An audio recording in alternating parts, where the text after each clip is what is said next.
Folks who fish beware. You may not know exactly what goes on down there.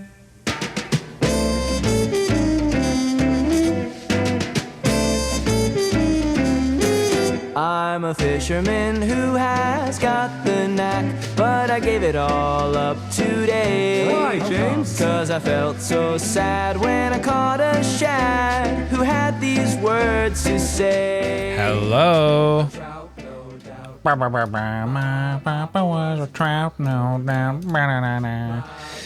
Hello, everybody.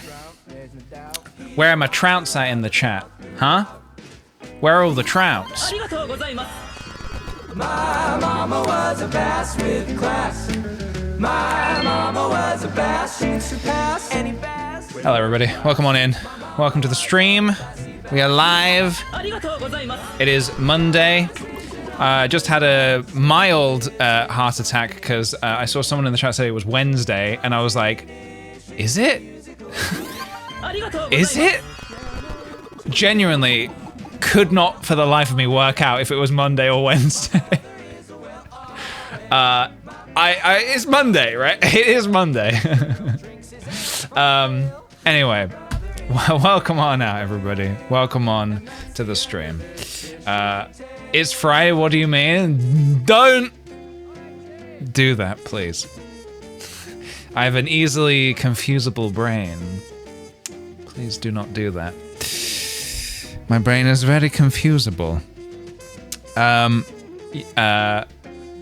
I meant Monday, my fingers type Wednesday. I do that sometimes as well, especially when you're texting people and you literally have like a different word in your head, yet you still type the one that... Weird, isn't it? Brain stuff. Anyway, how's everybody doing? Did you all have a lovely weekend? I'm hoping that Fuji might actually join us today because she's in the hallway, acting quite timid. Maybe if I do this. Maybe if I...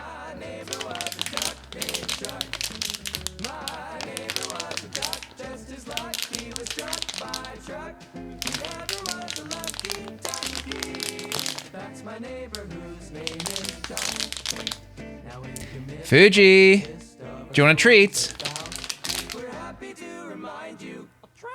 A trout, no doubt. Hold on. Fuji. Maybe if I open the packet. Fuji.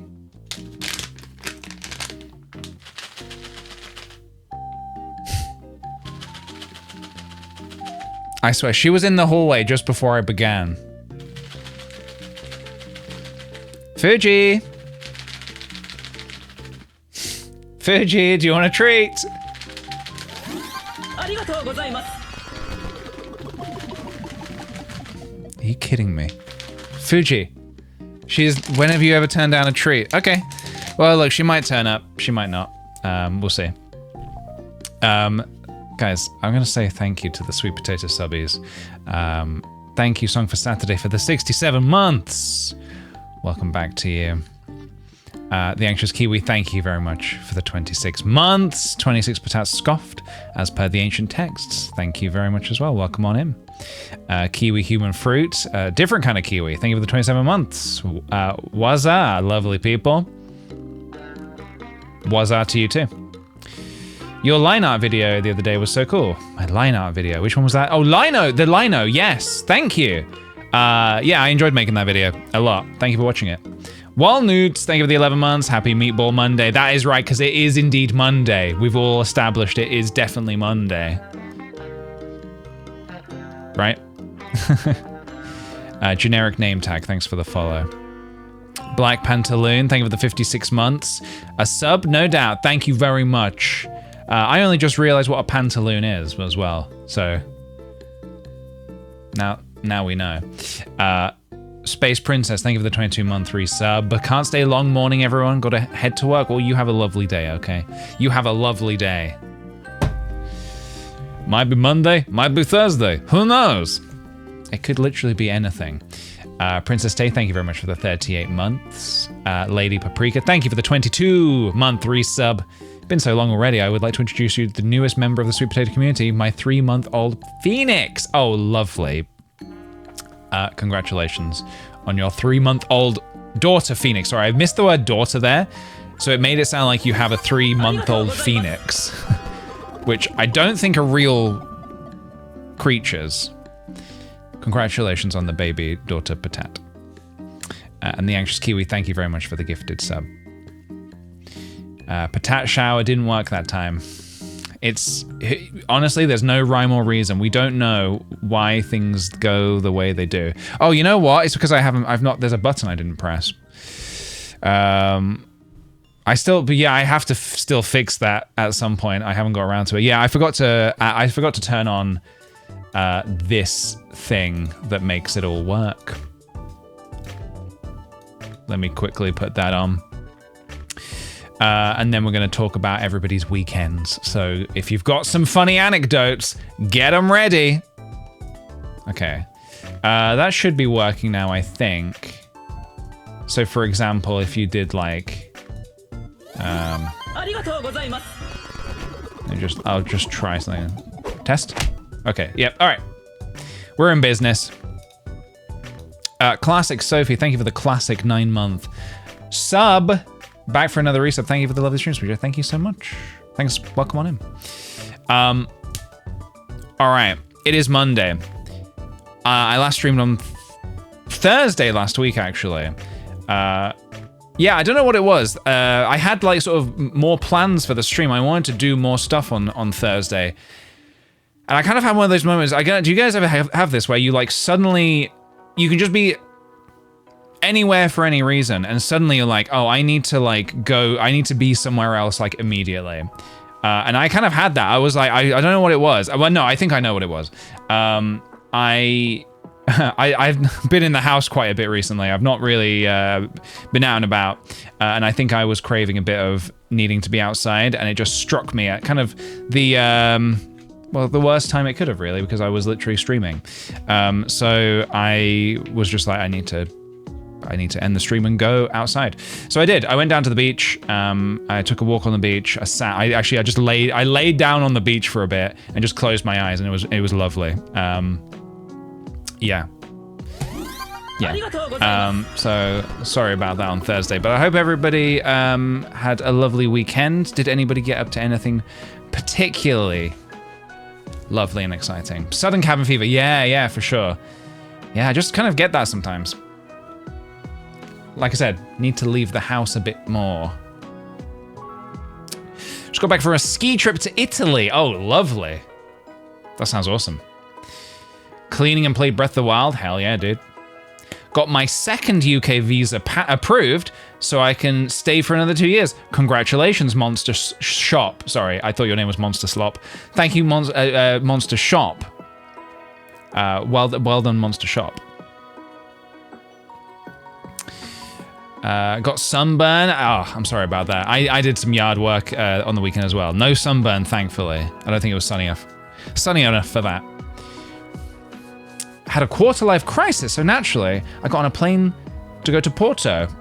Hey, fair enough. You do what you got to do. You do what you got to do. And if that's getting on a plane to Porto, you do that. Went to the Studio Ghibli Museum today. Oh, lovely. Where? In Japan? Or is this another one somewhere?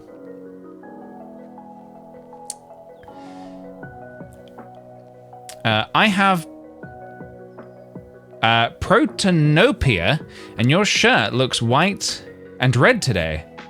Epic Walder vibes, white and red. This looks white and red. You see the sort of the black is red.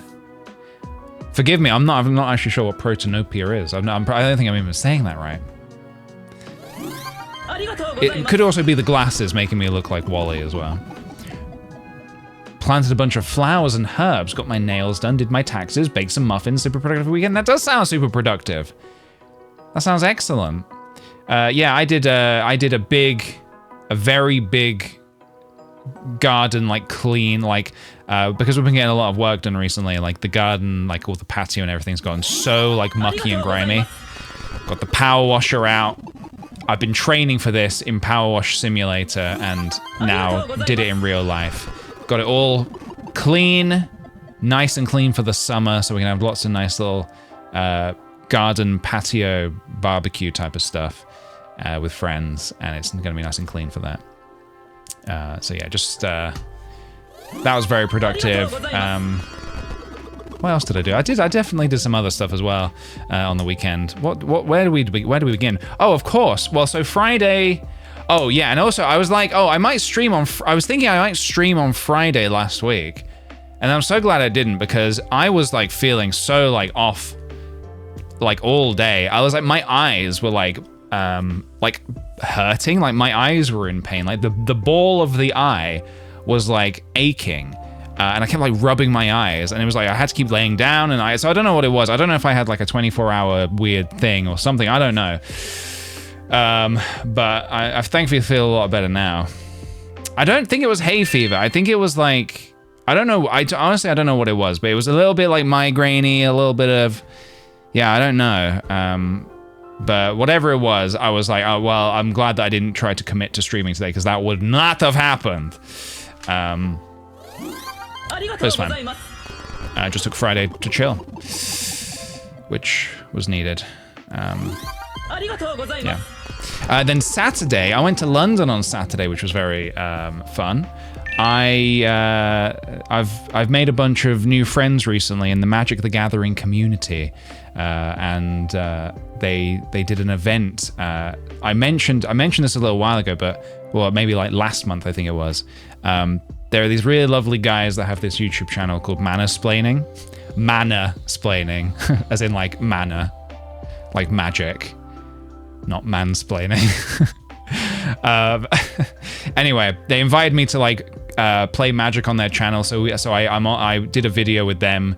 That was like last month, and they threw like a celebration party in London because their channel hit 20,000 subscribers. So they invited a ton of people from the Magic community, and I went along on Saturday, and it was just like a bunch of people playing Commander, and it was really, really fun. I really enjoyed it. I played 2 very, very long games of Commander, and I won them both, baby. That's right. Your boy Kickthepj is fierce on the table, and yeah, I won both games, which was fun. The first game, my god, the first game went on for 2 hours, and Magic can be a very difficult game for many reasons. Anyone who plays Magic the Gathering will know why. Commander is so taxing on the brain because not only are you concentrating on what you're doing, but it's a 4-player game, so you're playing against 3 other people, and you're all against each other. And you've got to keep track of what everybody else's board state is doing as well. So for 2 hours of like constantly like darting between what everyone else is doing and then concentrating on what you're doing, making sure you're making the right plays, it can be difficult, but it's also for fun. It's not like a competitive thing. You play for fun, and I had a lot of fun. I really enjoyed it, and my god, the community, they're so lovely. Such lovely people in the Magic community. So have really enjoyed making a bunch of new friends recently. I'm Magic dumb. Commander sounds awful to me. Yeah, Commander can definitely be very difficult. I kind of do prefer just like one-on-one, you know, each of us have 20 life, kind of simple. I like sealed. My favorite Magic format is actually sealed, personally, but Commander can be fun.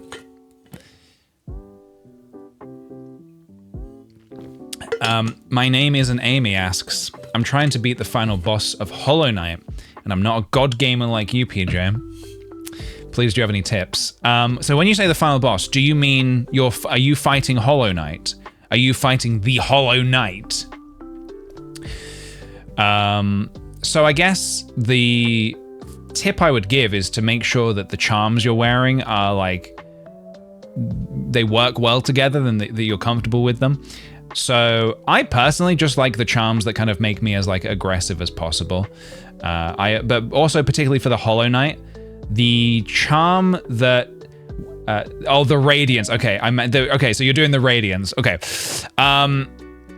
I would say the charms that kind of help you to dash. So there's one in particular that when you dash through an enemy, it like damages them. I quite liked that one, I think, when I did the Radiance, because you do have to do some dashing. Yeah, you have to do some like dashing to get through its moves. So yeah, maybe that. Maybe try the Donkey Kong bongos if all else fails. Try that. No, seriously, that's a very, very hard boss. So don't beat yourself up. It's like it's a very hard boss. It's a very, very hard boss. Dashing through the foe. Hey, very good. Hey, that's pretty good. Hive's Blood is really helpful. Yeah, that was a good one as well. Is that the one that regenerates your health, like slowly regenerates? Yeah, if you can keep dashing to stop taking hits, then Hive Blood is good. Hive Blood basically got me through the path of pain. Without that, my God, I would have been finished. I would have been turkey. Wait, roast turkey? What's the saying? I would have been a sitting duck? I don't know. I would have been a turkey. Loki, thank you for the 34-month resub. Yippee, hello everyone. Hello to you and welcome on in. Calvina Hobbs, thank you for the 31 months. Happy Monday, Peach and Patats. Hope it's a good one. Thank you very much. So far it's been pretty good, pretty chill. I accidentally woke up too early today. I woke up at I think like 6.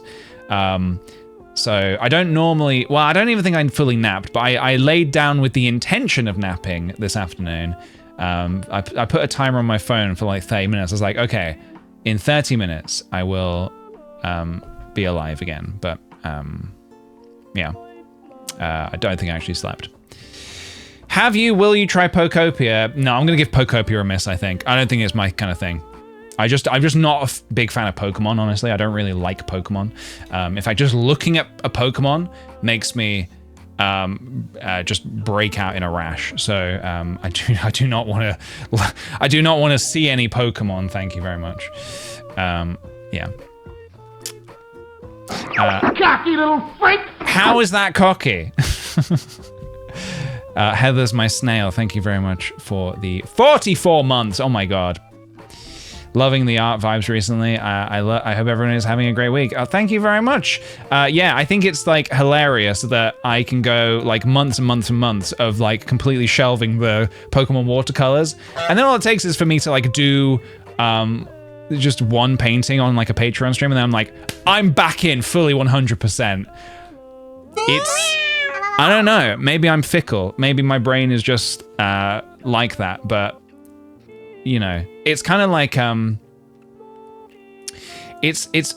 sometimes it's hard to like describe it in like words, but I can describe things in like in visuals very well. Like, so for example, how it feels like a small little like gnome is like trying to pour a drink, and they've got this huge jug of water, and the jug is like filled to the top, and they're like, oh my God, just a little bit. I just want a little bit. And yeah, they accidentally just like tip, and all of the water comes gushing out, and the glass starts overflowing, and they're like, oh God, oh God.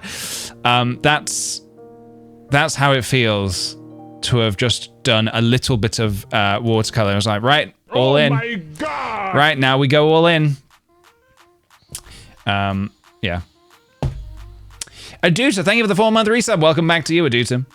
Sky of Sidonia, thank you very much for the 2 months. Returning Sweet Potat, welcome back. Thank you for returning. Welcome back. Lauren Radis, thank you for the follow. Welcome on in. Dingus Dina with the 23 months. Welcome back to you. Sunny Soul Sam, thank you for the 13 months. Knock Knock, is this thing on? Happy Honking Monday. Happy Honking Monday to you too. Lemazanadas. Like lemonades. Thank you for the follow.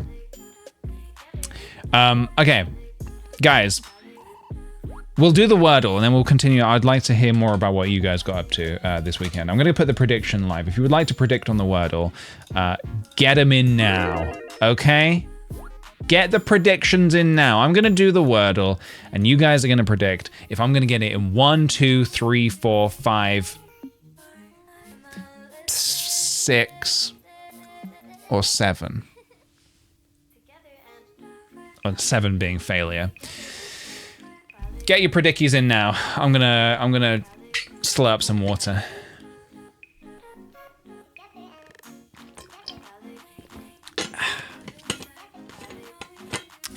Haters will say the hands is AI. The hand they might say that. I don't know if we have any haters in the chat. We have jonkers in the chat. I don't know if we have like strict. I hate this guy, and I'm only watching him because I like to hate watch things. I don't know if we have those. I got the shiny 1 year patat. Hell yes, dude. You failed today's Wordle, so because you failed it, you think I'm gonna fail it as well? Interesting, very interesting. I wonder if that's kind of like a sort of a. I wonder if that's some kind of like a confirmation bias or whatever you'd call it, or a thing is like you have perceived it to be very difficult, so now that you think everybody else is going to struggle with it, maybe, I don't know. It's interesting though. Very interesting. I didn't fail. I got it in less than 6. Okay, less than 6. That's pretty good. Look, getting it in any score, I think, is a projection, of course. Thank you, Black Pantaloon, for the gifted sub.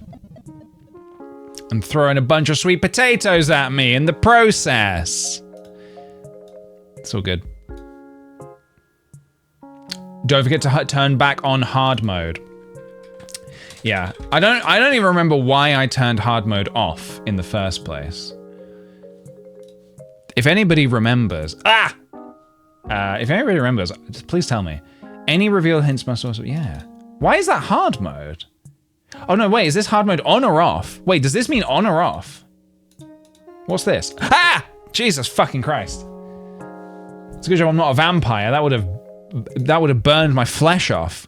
Green is on. So hard mode is on. Any revealed hints must be used. Must be. Oh, that makes it hard? Oh, I see. I don't know. I don't know if that makes it hard. Maybe it does. I don't know. Honestly, I have no idea. Okay. Maybe, I suppose there is, why do you need hard mode? I don't know. I'm realizing I don't actually know. I mean, I suppose it's so I don't accidentally make mistakes. The only reason why hard mode in the past, having it off has been bad for me is because I have made mistakes where I didn't mean to, I just forgot that a letter had already been approved. I'm just gonna keep going with it. I'm just gonna keep going with hard mode off. I don't think it's a big deal. I think I'm gonna be fine. I think I'm gonna be absolutely fine. All right, everybody, let's do this. Let's do this. Here we go.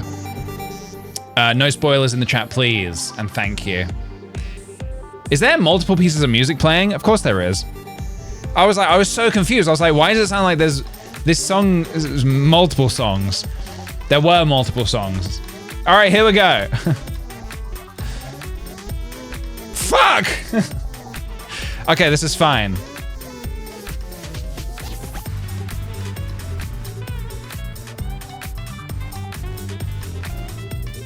We need to go real left field here. We need to be like burnt. Okay, the R goes here.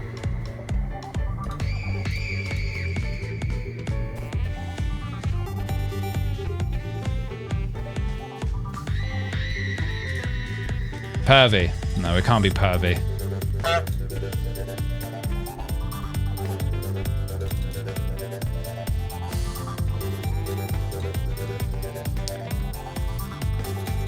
Fired. Hold on here now. Okay, hold on. This is interesting. So, we have discovered 4 of the 5 letters. Now we just need to put them in the right order. Okay? Okay, here we go. The music, sorry, the music was still, the other music was still playing, wasn't it? Okay, it's fine, I've fixed it now. Sorry about that.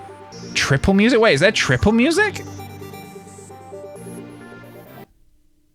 No, it's not triple music. It was not a bit. It was simply an error. All right, here we go. Here we go. Okay, something ER. Something ER. ERIF? Serif. Well, hot diggity damn. Buy this man a donut. He deserves it. Got him for.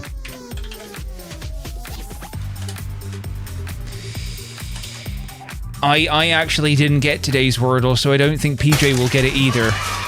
Because if I'm not good at Wordle, that also means there is no possible way that PJ's better at Wordle than I am. There is like no way. If that was the case, I would probably just launch myself into space. PJ can't be better than me.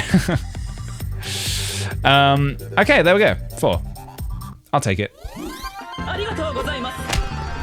I'll take it. I'll take it. Like sans serif, I suppose. Funnily enough, the word serif, not spelt like that, but the word serif, has been a bit in my brain over the weekend. Because, also Mooney Moonster, thank you for the 22-month resub. Happy Monday to you too. Interestingly enough, Seraph. Me and some friends started playing a new tabletop RPG called Daggerheart, and one of the characters you can make is a seraph. So maybe that was just sort of like in my brain a little bit, the word seraph. Anyway, I did not make a seraph. Do you want to hear a little bit about my character that I've made? So when I play tabletop RPGs, particularly D&D, I always play as, there's no other way to put it other than I play as an edgelord with a gritty, dark backstory. And this time I was like, I challenge myself to play the polar opposite. So what is the polar opposite of an edgelord? This little mushroom boy. This little mushroom boy is the opposite. This is Bello. This is Bello Bramblebush. Was that his name? Bramble? I think that was his name. Bello Bramblebush. And he is a mushroom child. So this could not be further away from prior tabletop RPG characters I've played. Liz, hello, thank you so much for the 56 months. Glad I'm here for this part. Well, welcome on into you. Welcome. Yes, I'll talk a little bit about my guy. Yeah, so this guy, this is Bello Bramblebush. Was that his name? I feel like I'm forgetting his name now. I think that's what I called him. That is his name, yeah.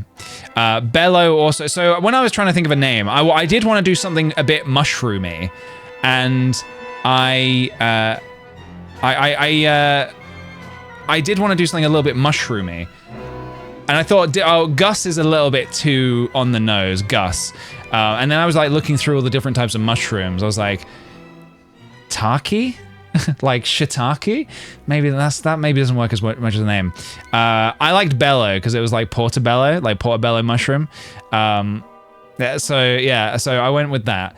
And yeah, he's like a little mushroom guy. And the way that the game works is that we all kind of like figure out our characters and we figure out how they work in the world, like what they do, like where their journey begins. And I really like the idea that Bello is this mushroom child who, when in this village he comes from called the Goldshire Grove, when they come of a certain age, they go on this pilgrimage into the world where they can basically harness their true powers. And so that's kind of why my little guy is going off. So he's kind of like very inexperienced. He's a druid, so he's like friends to nature and stuff like that. And that's why he's got this little staff covered in moss and mushrooms.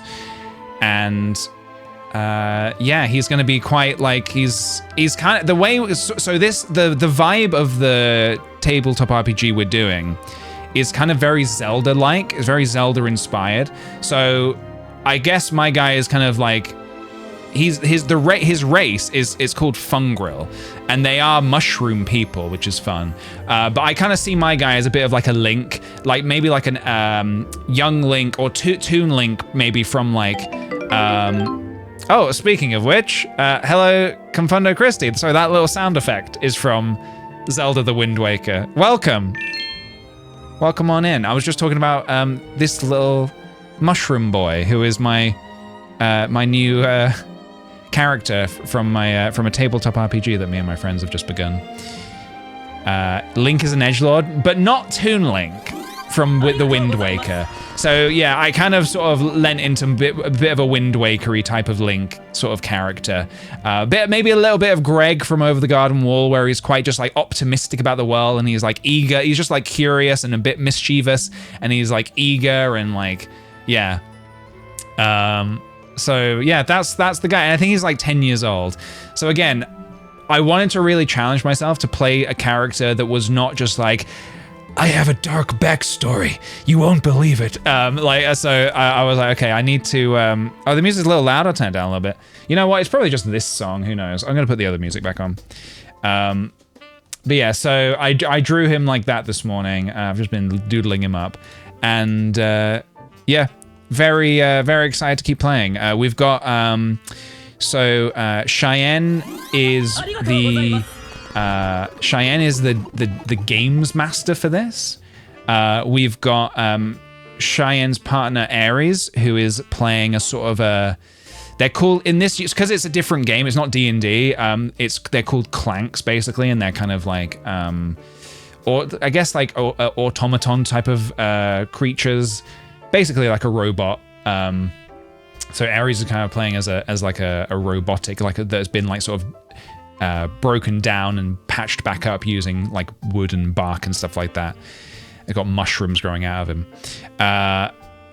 Charlotte is basically playing a kind of like the great fairies from Zelda. You know those big baddies from Zelda, the great fairies who made me very confused as a child and still make me very confused as an adult. Yeah, Charlotte's playing as one of those, which is exciting. Again, we're leaning into the sort of the Zelda inspiration, which is fun. Anne is playing... and her character's name is... Oh, fuck. Allura. Anne is playing as a little goblin tea merchant called Cricket. And we were sort of last night, we were starting to just, because it was like session 0, we didn't actually start playing, but we were figuring out maybe how our characters come to meet each other. So we were saying like, so Bello is going out on his pilgrimage, his rite of passage, you're finally 10 years old.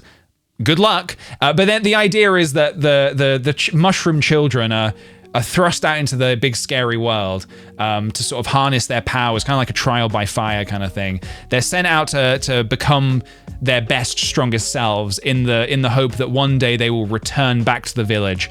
They will replace the elders and they will become the new guardians of the village, and then they will help train up the next young mushroom folk.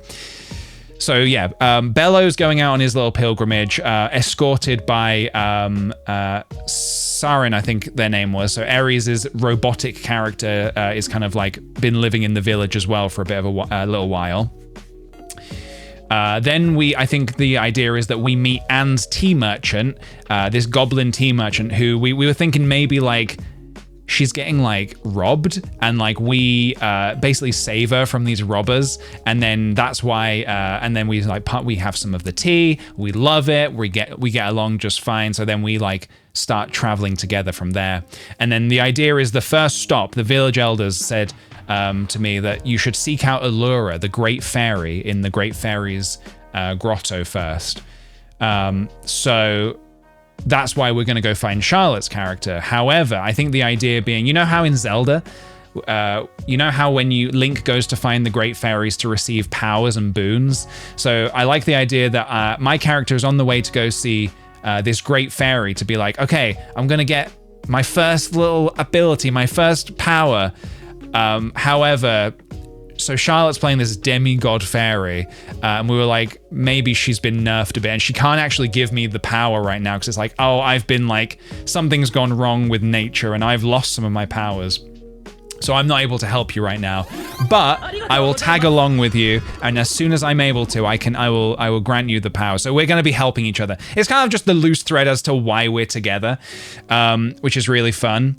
The other really fun thing that we did, we spent a bit of time doing this afterwards last night, where we went round and we were basically just like making up names of places on the map. And just sort of like, it might be places that we go, it might be places we don't go. We were just basically building the world. And I don't know about you guys, but I love just coming up with names for places and just like then imagining what it is. So for example, so Bello is from here. So we were just like making up names and putting them wherever. So the Goldshire Grove is like here where Bello lives, this beautiful little mushroom grove. There's the sun-speckled river. The Great Fairy Grotto is right here. So this is where we'd go to meet Charlotte's character. We've got the Gusty Gulch, which is this big arid windy desert that you have to pass through, and it's like really like you're just bombarded with wind. Obviously we've got Hatino Village, Crimson Bog, the Wandering Pit, which is this pit that moves around, so it's like kind of everywhere. We've got a great tree, of course, because every great fantasy story has a great tree. The forest, so we've got this portal to the old world, which again, we don't know what any of this is. We were just making up names and be like, yeah, maybe this is something. I came up with this one, the Forest of Forgetfulness. The people who know, if you know, you know. It's a bit of a reference to my show, my Oscars Hotel show. The Forest of Forgetfulness, I like the idea it's a forest that you enter and you slowly, like the longer you're in there, the more you lose yourself. And if you don't get out of there quickly, you just kind of lose your mind. We've got the Lake of the Lost Hope. Deathcap Valley. I like that Deathcap Valley is a place where it's kind of like the bad version of me. Like we're all small little, kind mushroom people, but Deathcap Valley is where like it's like a bog. It's like a kind of a putrid mire, and it's like filled with kind of like big, horrible, poisonous mushrooms. Then we've got like Markarth, which is actually, that is just a place from Skyrim. But we were saying this could be where they make the this could be where they make the clanks, like where clanks are built. And then I said, well, what about at the bottom of at the waterfall? There's this place called Clanker's Cavern, which is where they just like dump disused clanks who are kind of like all broken. So there's like a bunch of robot parts and stuff. Some of them maybe still even sentient, with a bit of sentience still in them, just piled and piled up at the bottom of this waterfall here. And then we've got like this haunted little islands over here, the Creaking Isles. We've got the Infinite Library. Just all these different places to maybe explore, maybe not explore, who knows. It was just a bit of fun world building to just come up with places and maybe like kind of come up together what kind of world we want to explore and what kind of story we want to tell, that kind of thing. And I saw someone was asking, the system is called Daggerheart, and I believe that Daggerheart is a system created by, I want to say, Critical Role. It's Daggerheart is a fantasy tabletop role-playing game published by Darrington Press, an imprint of Critical Role Productions. So Critical Role basically made this, and it's like, it's not D&D, but it's kind of like, it's a tabletop RPG. It has classes, it has races, it has like different magical type of D&D type of stuff, but it's different, you know. It's different. And that is why mushroom people, like Fungril, are a race. Because it's like it's a different thing, and that's why. And so I wanted to be something new and different, something I'd not been before. So I was like, I want to be a little mushroom boy. Haven't come up with a voice for him yet. I don't know what he's gonna sound like. I don't know if I want to strain myself too hard. I might just be a little bit like, keep it simple, you know. Might just keep it simple. Thank you, by the way, Confono Chrissy. Thank you for the 64-month resub, and also thank you very kindly for the raid. I hope you had a lovely stream. No voice like Link? Yeah, maybe I could just do that. Sorry, guys. My character doesn't talk. He just goes, ah!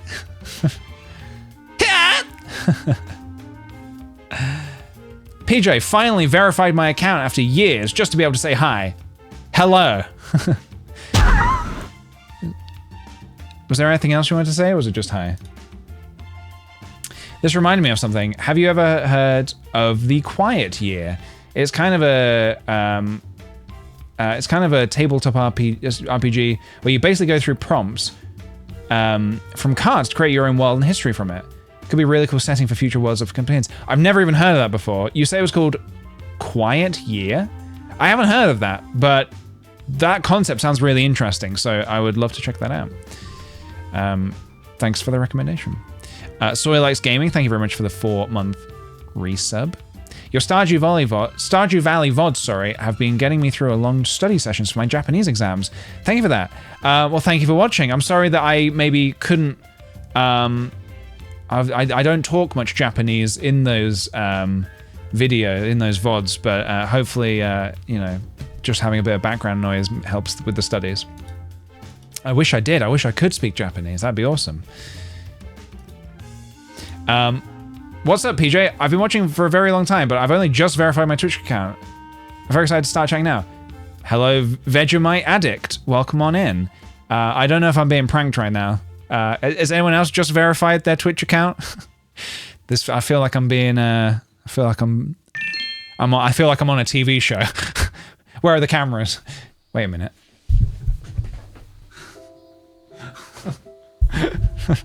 There's one right there. Just verified. Hi. I unverified my account. Bye.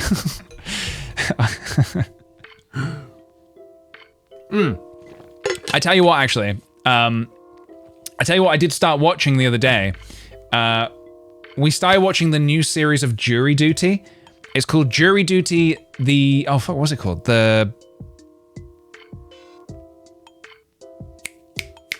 The Company Retreat. Company Retreat. Jury Duty presents Company Retreat. It is very good. It's very, very good. I really enjoy it already. It's very, very funny.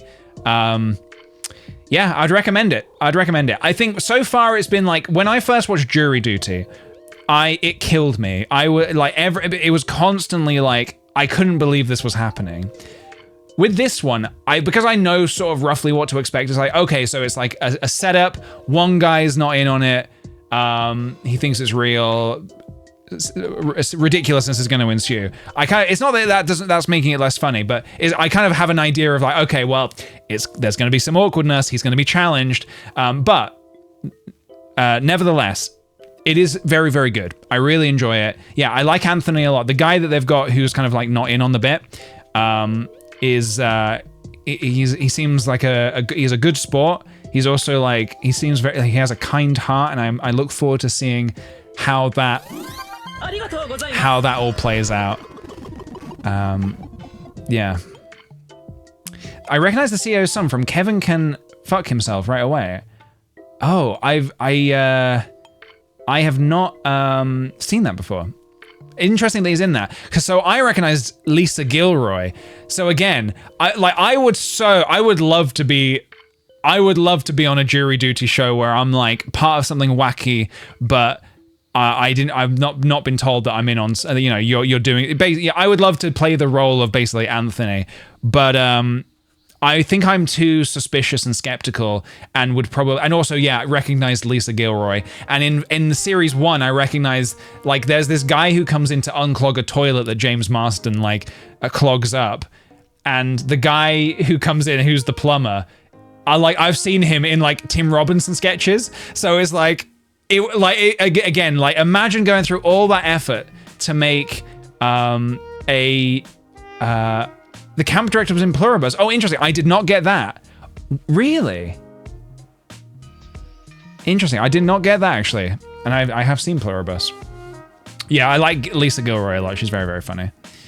Do you watch Invincible? I've seen the first series of Invincible. I might have even seen the second series. But I have not seen the new series. I think it's like 4 series, right? I don't think I'm caught up. Did I say thank you, Flo, tomorrow? Thank you very much for the 61 months. My sweet potato sub is 5 whole years old. I love it here. Even if I do a lot of lurking on my quieter days, this community is so special to me. And I'm so grateful for PJ for being the mayor of this crazy town. Oh, thank you very much. PJ for mayor. Thank you very much. Very happy to be the mayor. Very, very happy to be the mayor of this town. And then I also we started watching. Yeah, we started watching the new season of Last One Laughing. Is that what it's called? Last One Laughing, which is a show where they put a bunch of comedians in a room and they get them to try and make each other. If you laugh, you're out, basically. Lots of very funny comedians on it. I hate the format of the show. Stinks. It's so like, it feels so unnecessarily like American, if that makes sense. It's like all of these people, these comedians are so funny. Like Bob Mortimer, Diane Morgan, who else is on this season? Ramesh is really funny. Who else is on this season? Oh God, Sam Campbell is so, I think Sam Campbell is going to win. There is no way Sam Campbell does not win. He's not gonna break once. That guy is David Mitchell. Oh, David Mitchell's, yeah, brilliant as well. Yeah, there's no way that Sam Campbell's not gonna win. His whole shtick is that he doesn't crack, he doesn't break. He's just like a stone cold oddball, and I fucking love that. I couldn't do a show like that because I think I have like a nervous laugh where I basically sometimes I'll just laugh after anything. I'll say something that's like not necessarily funny, I'll still laugh. So I would be out by proxy. I would accidentally just like laugh even if I'm not laughing at something. So I couldn't do a show like that. No way. Well, I mean, I'd love to try. With that said, I don't know if anyone here remembers the Fine Bros. I once went on the Fine Bros channel. They did a show where it was like, you had to watch a bunch of like YouTube videos and you had to not laugh. What was it called? I don't know what that show was called. I can't remember what it was called. I went on that. Like, and it was like an episode where like there was like a load of other people, and if you laugh, you try not to laugh. Was that what it was called? And if you laugh, you get knocked out. I was the only person who didn't laugh once. Again, I think maybe actually I think I just undersold myself when I was like, oh, I could never do a show like that, because I watched these clips. I was like, yeah, this is funny, but I didn't laugh because I was like, I'm not going to laugh, and I turned that part off of my brain. I remember this video. Yeah. And they were just, at the end they were like, how did you not laugh once? I was like, I just didn't like you. You told me not to laugh, so I didn't laugh. You've never laughed in your life. Exactly. Like your one video of you trying not to laugh, then you laugh at the last second. That was a good video. That was a good video.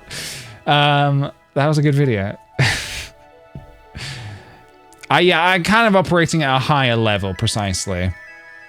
I laughed at you not laughing, I'm glad. Like I said, just turn it off, just... If they had shown you your own video, you would have lost? No, surely not. Surely not. We got Catmandu here with the 17 months of patats. Let's go! Hell yeah, dude. Let's go. Let's do it. Try not to laugh, but you're playing Thank Goodness You're Here. Yeah, that would be good. It would have to be fresh though for me. Like, I couldn't do it now because I've already played the game. It would have to be like the first time you've played it. Leave your luck. Thank you also for the 47-month resub. Welcome on in. Yeah, I also saw someone asking if I watched the UK SNL. I didn't even know they were doing a UK SNL. And then Sophie was like, should we put on the UK SNL tonight? I was like, what? So we watched that. It was okay, I thought. They've got some good people on it. I only recognize a couple of them. Anya Magliano, I think her name was. I think she was on, I don't think she was on. She was on Taskmaster. I find her to be quite funny, and also Emma City I think is hilarious. She was also on Taskmaster, but I knew about Emma City before Taskmaster. She's really, really funny. The other people I had, the only other person I recognized, there was this one guy who I've seen on Instagram a lot. He does like comedy on Instagram. His name was Al, I think. Al something. But I just see him pop up on Instagram all the time. He's just like a UK comedian, I suppose, but doing like sketch stuff. Which is very interesting. It's so interesting that like sketch comedy is kind of like YouTube sketch comedy is not massively prevalent anymore, but Instagram comedy is like a different kind of thing. And I think it is because it's like so lo-fi now, where people just kind of like film it on their phones, and it's usually like there's no lighting, there's no like anything set up. It's literally they're just on the street and they'll just like zero production budget basically. And I think that's good. I think that's kind of the way it should be, really. Like, I mean, no, it shouldn't. It's not. It should be. It doesn't have to be like that. If you want to do it that way, you can do it. Sorry, I misspoke. I don't think it should be that way. But it's like, it's a good way. I think it's a good way of doing it. I think it's a good way of just like seeing, well, what do I have access to? Well, there's a street. We'll film on a street. So yeah, I like that it's kind of still around, and like I've seen some pretty funny stuff. I see this one video again. I need to follow more. I usually just follow accounts of like, I usually just follow accounts of people I either know or like, so I try to follow more and more if I can, but yeah, anyway, I see people pop up and I'm like, oh, this is really funny, and I always forget to follow them. There's this one like trio, there's like two girls and a guy who make videos. There was this one, have you seen this video where they're like, these two girls are like, they say to this guy, can you take our photo? And he takes their photo. I'm gonna fucking butcher this by trying to explain it. He takes their photo and then he hands the phone back, and they're looking through the photos he took, and like they're all like of him, or like they're like way too far away, and then like there's one of him like coming out and like marrying like someone. Anyway, it's like this really like long-winded like it's really, really fun. It's like a really funny sketch, and anytime it pops up on my like Instagram or whatever, I'll always watch the whole thing because it's so funny. But yeah, I should just follow those guys. I don't know why I don't just follow them, because I've seen like their other videos as well. Yeah, I don't know why I don't just follow. Need to do that more. Anyway, Milky Winkies, thanks for the follow, and Alaran DIY, thank you very much for the follow as well. Yeah. What a username. Yeah, I mean, we can't all be like Milky Winkies over here. Some of us pick boring usernames on site. Some of us were like, I'll choose Kickthepj. And then, 17 years later, you're still using that name because you gave all your accounts that name. So I was like, well, I can't change it now. I built an entire empire off of this name. I can't just change the name now. But imagine if I call myself Milky Winkies. No offense, Milky, sorry, but you have just followed 2 minutes ago. So this is the true test of time. The true test is, will you remain followed after we give you all of this attention? Imagine, guys, Milky Winkies, would you be watching me? Maybe not, who knows? Maybe. Get used to bullying here. No. We do not bully. We lift each other up. We praise each other. It's a little dark today, isn't it? I'm just gonna quickly raise the lights. That did nothing. I'm also just gonna quickly check a text message. Sorry about this. I just saw I have an important text. All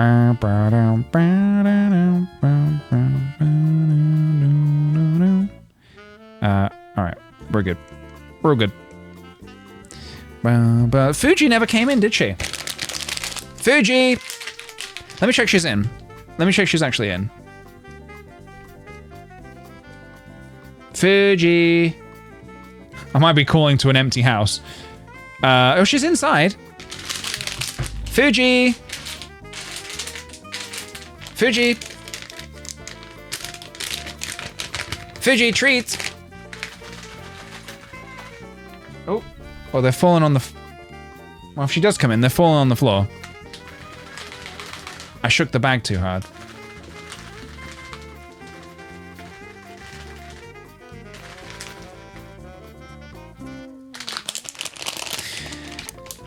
I don't know, man. This cat, what are we gonna do? We would like to see the baby. I know, believe me, we'd all like to see the baby.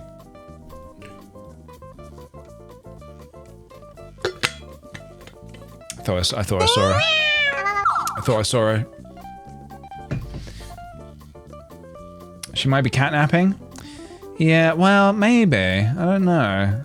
She has napped a lot today. Anyway, well, look. Look. Look.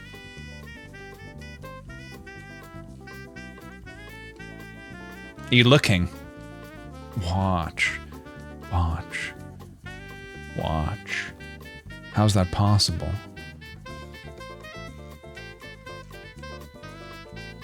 There's a bit that they do at the end of a Nirvana the Band episode that I love, where he's like, he goes, sometimes David Blaine's just like, he can just be like, watch, watch. How's that possible? How's that possible? Tempted to Google chew toys for humans. Well, it's not a chew toy. You don't chew it. You squeeze it. Like this.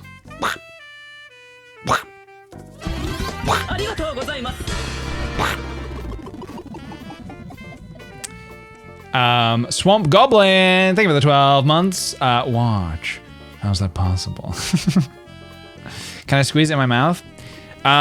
If you did, it might burst and you might get microplastics in your mouth. So maybe you don't want to do that. You might not want to do that. No, a Nido has never popped on me because I'm not an animal. I squeeze it in just the right way. I know how to squeeze it in just the right way. If you go too mad, then that's when it pops. No, you do not want microplastics in your mouth. No, you do not. And definitely not in your brain either. This is why they lock up the Tide Pods. Tide Pods. Lock up the Tide Pods. I've never once wanted to eat a Tide Pod. But I think that does explain a lot of things, actually. I think, it's because it's interesting, because obviously you watch this documentary, you watch this like Louis Theroux documentary on the manosphere, and it's really shocking when these guys are like, yeah, I'm like 22. And it's like, wow. So, hang on a minute, if I just do the maths in my head, yeah. You know what? This was around around the age where you were the age of the people eating Tide Pods. Suddenly it all makes a lot more sense, doesn't it? It suddenly makes a lot more sense.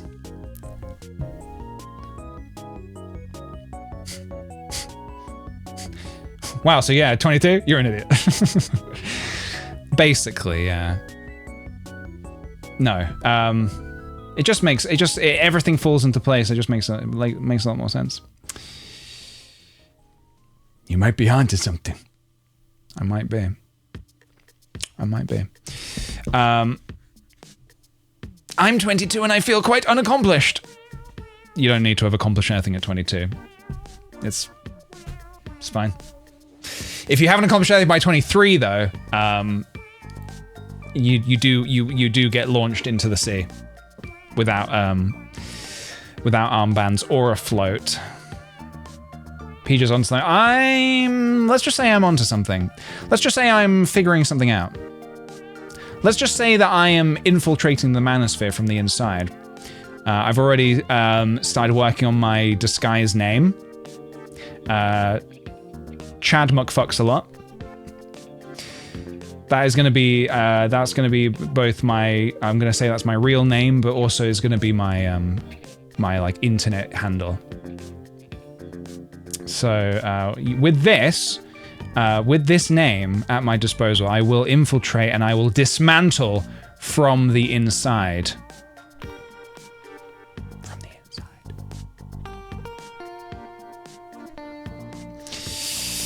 Just turned 20. People say 20 is the worst year. Maybe for some people, 20 was their worst year. Some people, 20 might have been their best year. Some people, 20 was just a year. I wouldn't worry too much about it. But ironically, actually, I do feel like it's the older you get, the less you start. The less you worry about like, oh God, I'm 20 and this and this and that. You just doesn't. It's almost like it's like a self-fulfilling trap.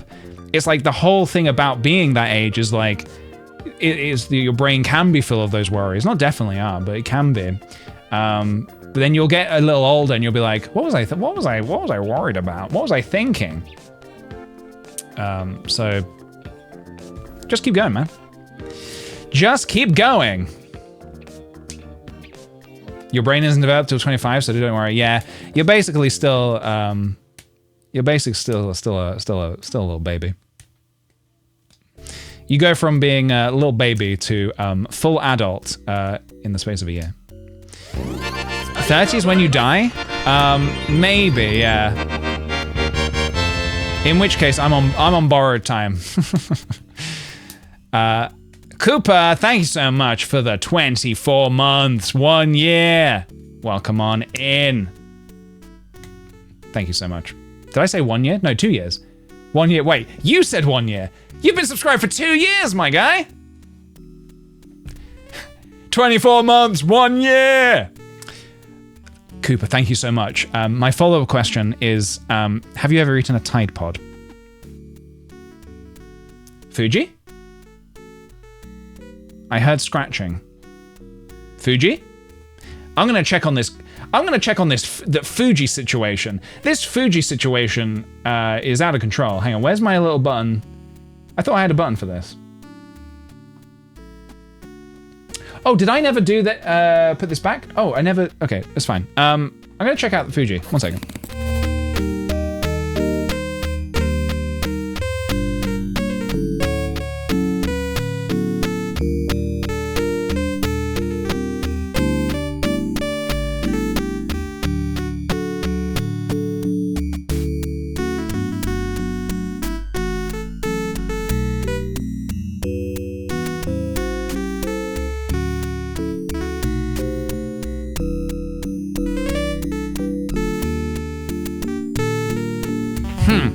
I don't know where this cat is.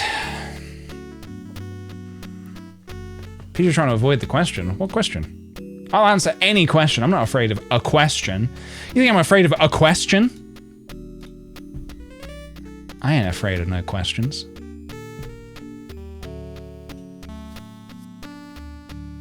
I'm scrolling back up. I don't see any questions in the chat.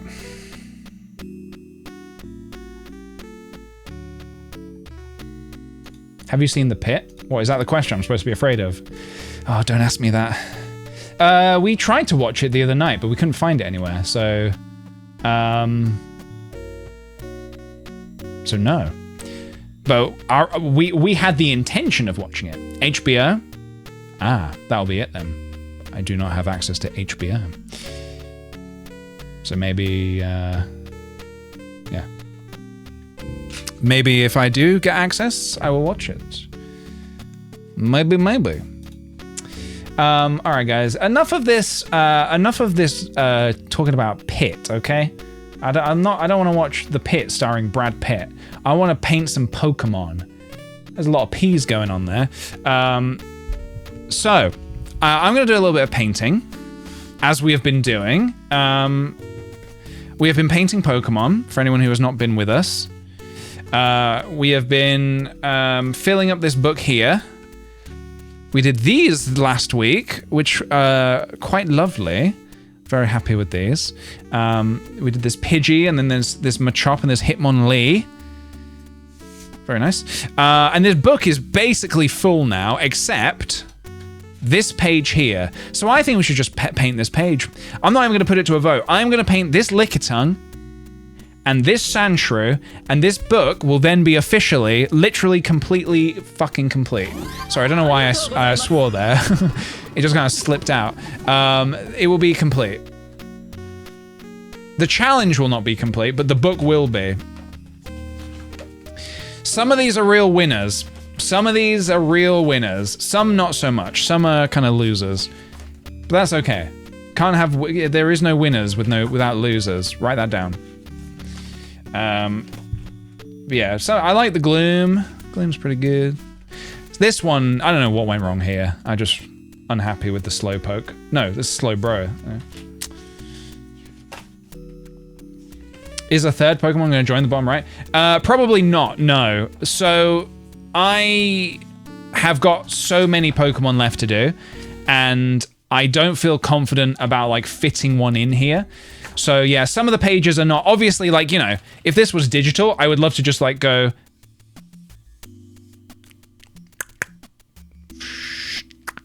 and just drag him down. But unfortunately, I'm not able to do that. So, yeah, so unfortunately, there's an awkward space. But it's fine, because when I'm done with this project, I'm gonna like scan them or take high quality photos of them all, and I'm gonna put them all, I'm gonna digitally arrange them together onto a, like a poster or something. It's getting a little bit dark in here, isn't it? It's a little dark in here. Not as sunny today.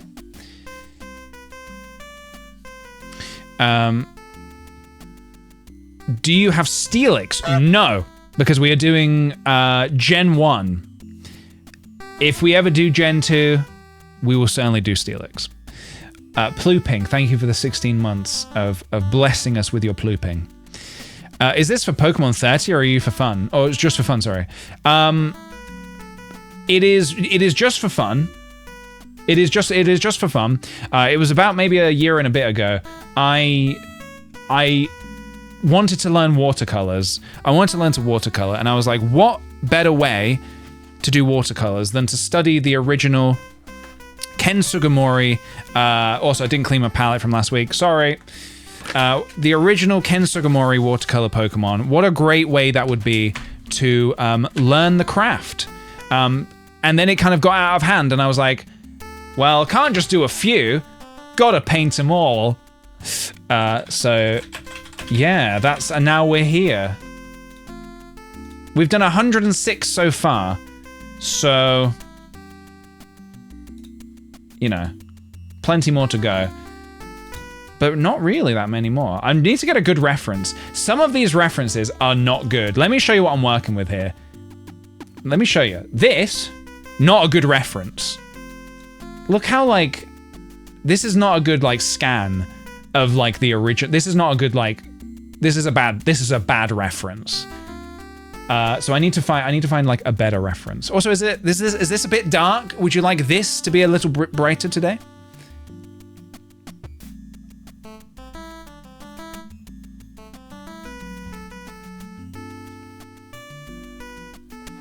How's that?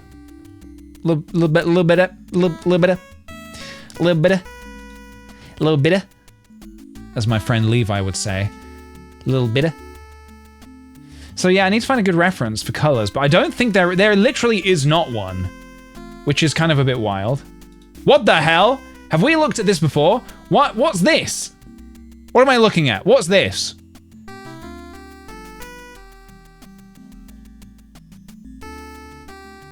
That's not even Lickitung, that's Slowpoke.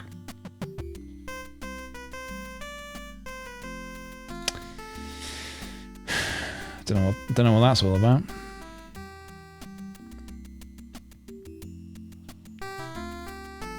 Because yeah, the newer style of Pokemon, like I don't know if this is from the anime. Like obviously now it's all kind of like this, which is so like obviously you know very clean.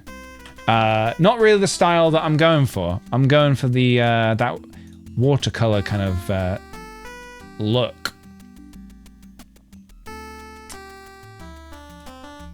Oh, this is adorable. Can I open this? Oh, it's on Facebook. Ugh! Why is it so... Why? Sorry, I tried. There's a good image on Google, but I can't really open it because it's on Facebook. I think about Pokemon Stadium Lickitung minigame every day of my life. Oh, yeah. Absolutely. That was incredible. Lamb. And then they made those weird noises where they went, and then you eat a spicy one, and they go, and they start running around like wild. And then there was always like the announcer. Obviously, he's talking Japanese, so I didn't know what he was saying. But when, like, obviously, me and my sister used to play that a lot when we were growing up. There was always one like voice line that sounded like he was saying Venusaur. I don't think he wasn't saying Venusaur, but it sounded like he was saying Venusaur. It was like Venusaur, but he was saying something else. I don't know what he was saying, but we always thought, hey, he's saying Venusaur.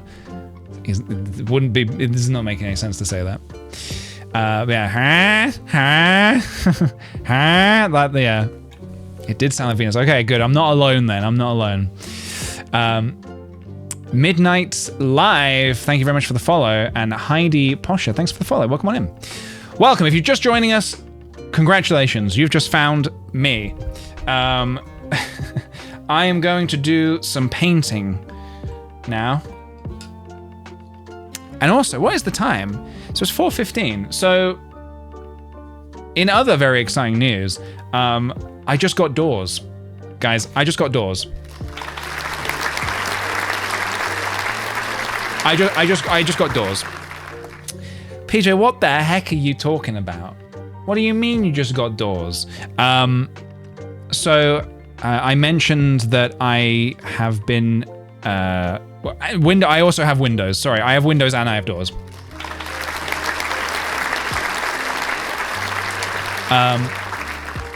So today is the penultimate day of my art studio being built. They've just put the windows and the doors on. Literally now, they're literally packing up and leaving now.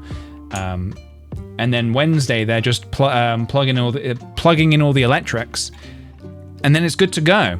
And it's so exciting. I can't wait to get using it properly. Yeah. It's so nice to finally have doors. It's just been open for all this time. So yeah. Very exciting. I don't know how to... This is actually going to be my first proper challenge then, because I don't actually really know how to paint this. Because... Alright.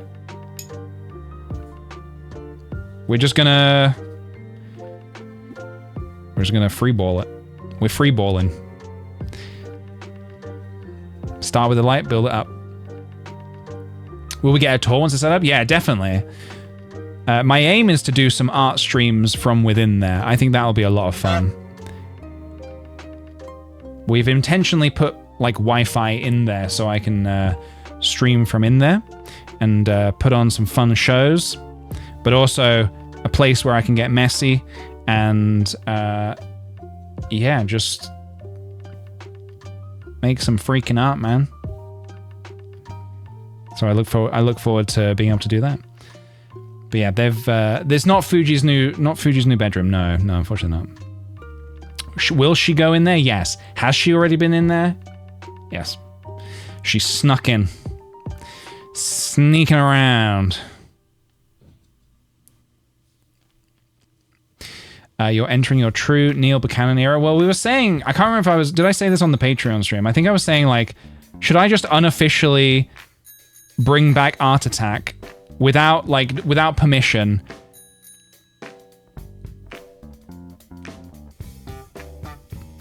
Is it a shed converted? No, it is like a full room. It's a fully built insulated room. We got plumbing in there. We got electrics in there. The whole shebang. Baozogi, thank you for the 42 months and welcome back in to you.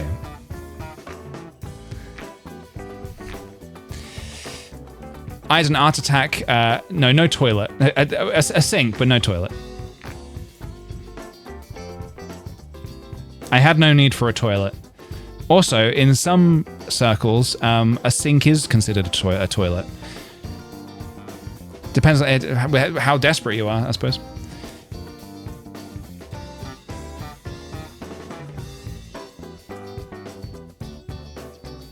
I mean, to some, nature is a toilet. I have no idea. This This Lickitung is perplexing me. Hang on a minute. I need to... I think I have another image somewhere. Let me have a look at this. Oh, yeah, I have this. Oh. I have this. Okay, I do have another reference. Is this any better? Oh, this is like kind of, well, sort of better. Okay, it's not too late. It's not too late. You boy. What day is it? Oh, it's Christmas Day, sir. Oh, I haven't missed it. The spirits did it all in one night. They can do anything, you know. Sure. Sorry, well, I think I just had a little private joke with myself there. I love that line where he's like, the spirits can do anything. They did it all in one night. They can do anything, you know. Sure. You there, boy. What day is it? Well, it's Christmas Day, sir.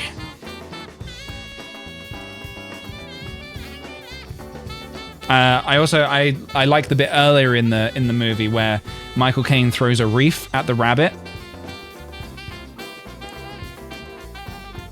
He's singing that little Christmas carol. Ah! It's March. We cannot speak of Christmas. I just did.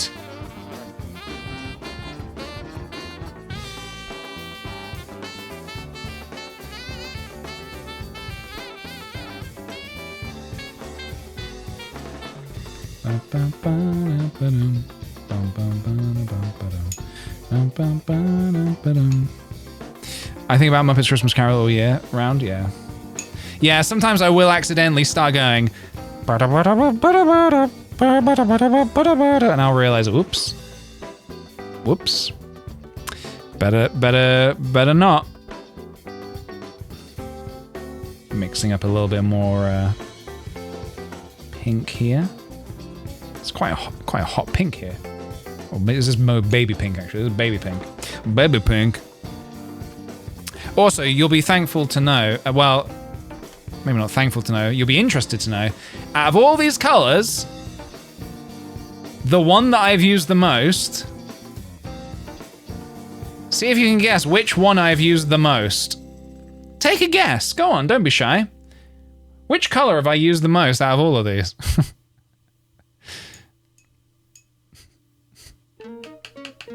That is very, very almost gone. I need to see if I can get a replacement for just that.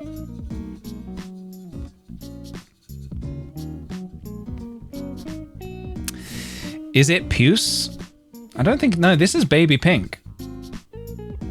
I don't know if that's the official name for it. Baby. There's a baby pink. For fuck's sake, there's like a little hair that's getting in the way. Stop it. You know what? This calls for a bigger brush. Because I just kind of want to like fill the face here with like a nice, fairly saturated pink.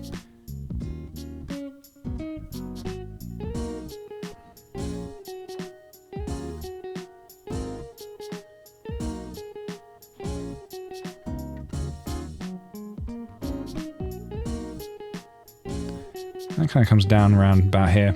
Yeah, I'm kind of like doing this one a little bit titanium white. We're going to take some titanium white and we're going to mix it with some rose madder. Rose madder? What's the matter with you? It's a little bit of a joke there for you, everybody. Got more if you want them. Pepto-Bismol pink? Yeah, Pepto-Bismol, I've never tried it before, but it does look delicious. I will say. We are the equivalent that we have in the UK, although to be honest, I don't know. Can somebody debunk this? Is Pepto-Bismol delicious? Because in the UK, we have a medicine called Calpol. Calpol is the one for children, but you can drink it as an adult, like recreationally. And nobody can stop you. Bacon and eggs. Oh no, bacon and eggs. Thank you very much for the 2-month resub. Hello everyone, hello to you. Bacon and eggs. Bacon and eggs. Gotta start my day with some bacon and eggs. Welcome. Welcome to you. Oh, they're not the same? Cowpole is yummy? Okay, I see. Yeah, Cowpole would be the one that, you know, sometimes as a kid you'd pretend you were sick even when you weren't, just so you could get a swig of that, some of that good stuff. some of that, turn into Yosemite Sam for a second there. Turn into get some of that good stuff.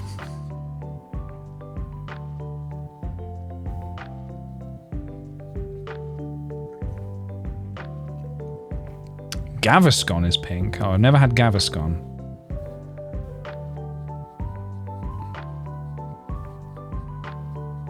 Could be an interesting challenge, making a piece of art only using medicine. Painting with Pepto. If I can just get that Pepto-Bismol sponsorship.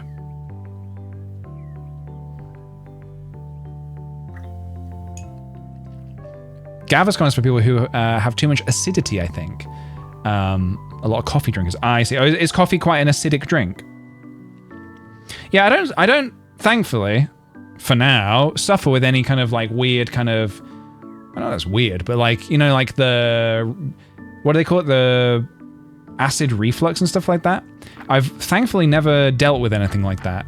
I have a lot of friends who are like, oh no, sorry, I can't have pizza because I have acid reflux. Well, what, you can't have pizza? What are you talking about? Can't have pizza.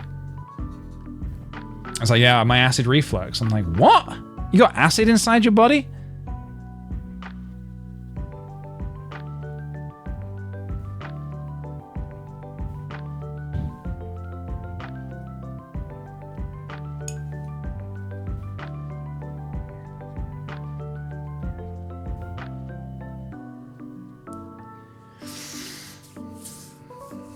Everything makes you belch and it sucks. Okay, is that it though? Is it just belch or is it worse than belch? We don't need to get into specifics, but just roughly, is it worse than belch? Acid reflux is hell. Ugh. It's horrible. I've had it on and off in my 20s because alcohol was a huge trigger for me and I drank a lot. So I'm assuming that you reduced the alcohol. Oh no, I actually, I drink more now.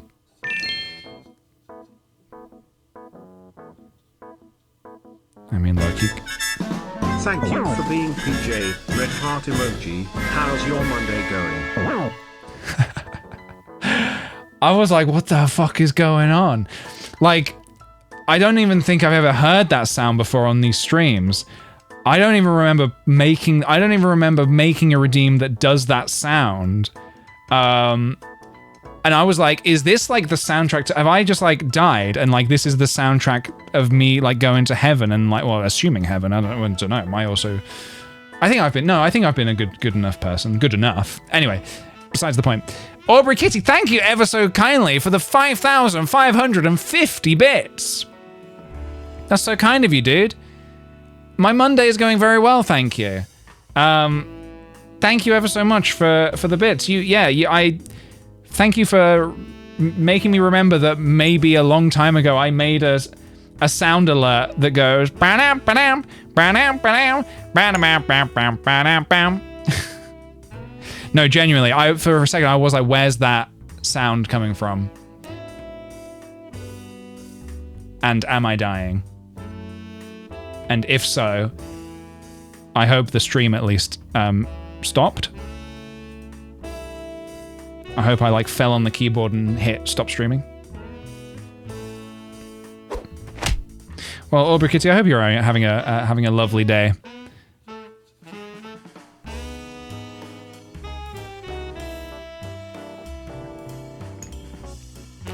Wanted to give you a nice gift. Thank you very kindly, dude. You didn't have to do that. I appreciate it. Well, you have a wonderful week, okay? For tomorrow, what about this sound? Yeah, I like that sound. Slap. Smacky bum bum.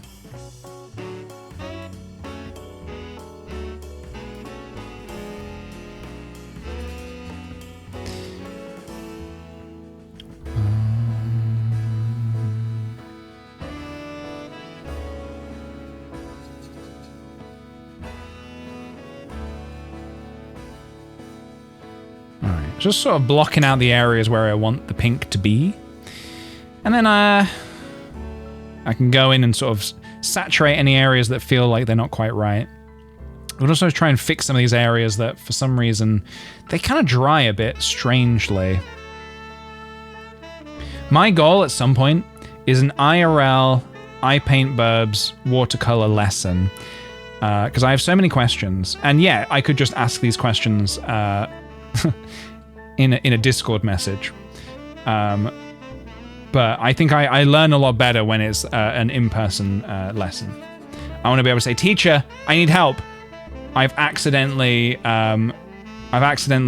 watercolor painted myself into a hole. What do I do? It's better in person? I do agree. I don't even know if that's a service she provides, but I'm going to have to... If not, I'm going to have to make her start it.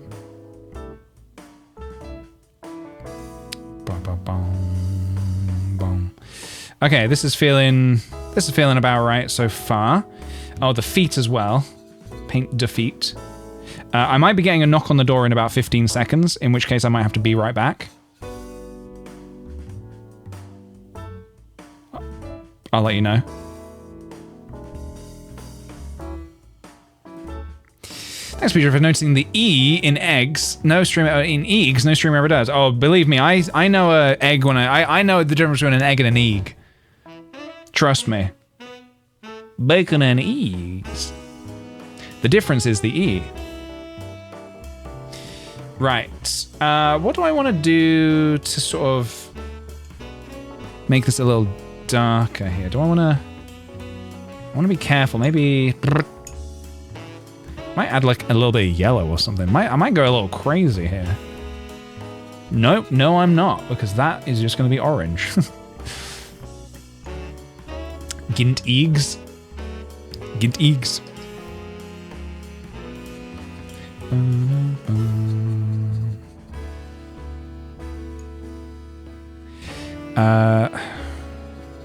Man, mixing up just the right colors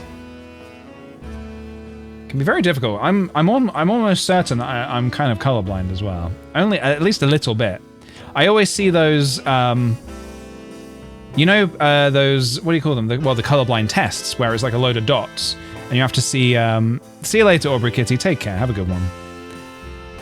You know those tests where it's like a load of dots and there's like a hidden number or a hidden message in them? I usually will stare at it, check the comments to see if this is a joke and there's nothing in it, and someone's trying to play a cruel prank. And then I'll look back at it, and sometimes I can make out one number, but very difficult to make out both.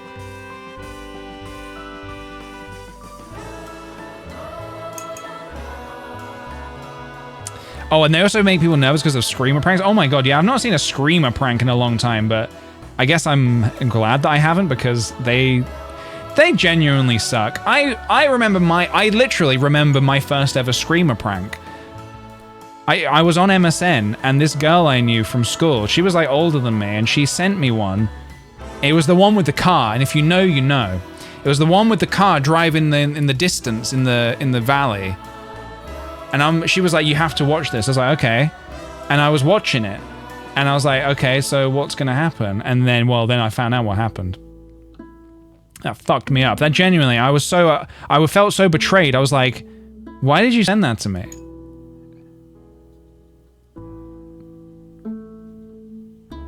It's not a prank.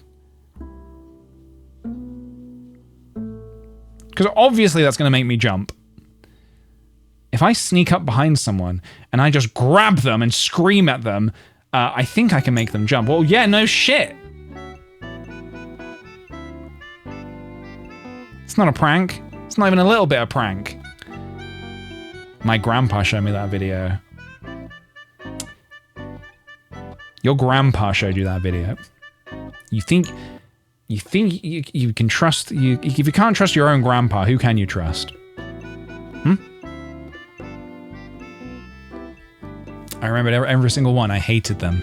Yeah, so you got like there was the maze one where you tried to complete a maze, and if you can't do it, or if you actually mess up the maze, you get a scream.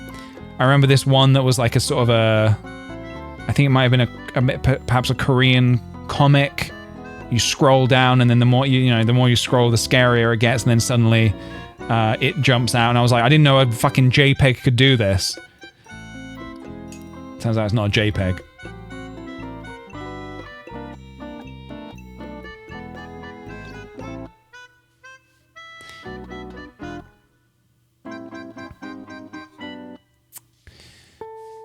At least with that one, you'd know when it would jump. Yeah, at least you'd know. I suppose so, yeah.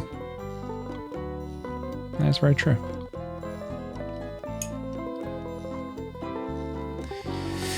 The comic jump scare was crazy. Yeah, I remember seeing that for the first time. People were just like, this is really scary. I'm like, I'll be the judge of that. Turns out, yeah, it was. Is that the one that forces your computer to scroll down so the pictures move and jumps out? Yeah! Exactly. I'm actually quite good with scary stuff these days. Like watching horror films and stuff, like I really enjoy horror films. I can handle them very well, I think. But it's also because my brain is very good at just basically, if I'm watching a movie, I'm like, well, this is a movie. The movie can't get me. I get a thrill. I like a roller coaster. I get a thrill out of it. But I'm also like, yeah, but nothing here can actually hurt me. The movie can't hurt me. Now, as soon as they figure out a way that the movie can hurt you, then we're in trouble. I'm like watching this at home on my sofa, and they've found a way to get me.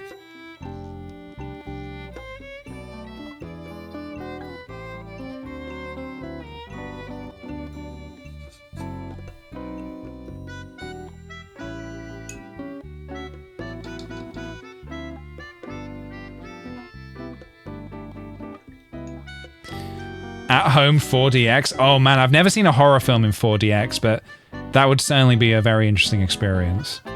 I wouldn't be opposed to it. But then, like, what's it gonna do? Just like, the zombie's gonna like... Well, zombie films aren't particularly scary, but... It's gonna spit on me?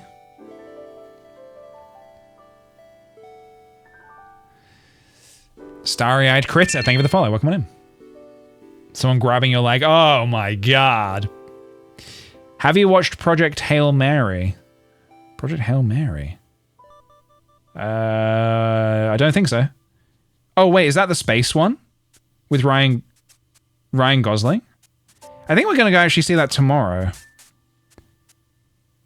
A friend asked if we went to go see it, and we were like, sure.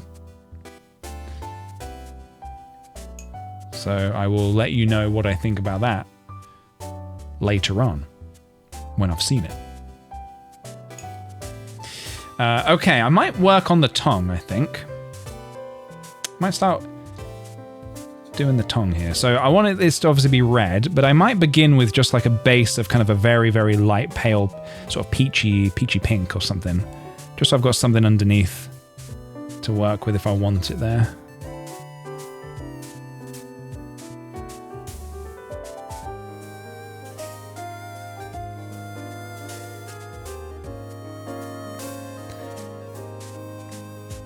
It has a 4.4 on Letterboxd. Okay. With respect. That means nothing to me. I'm not too sure what that means.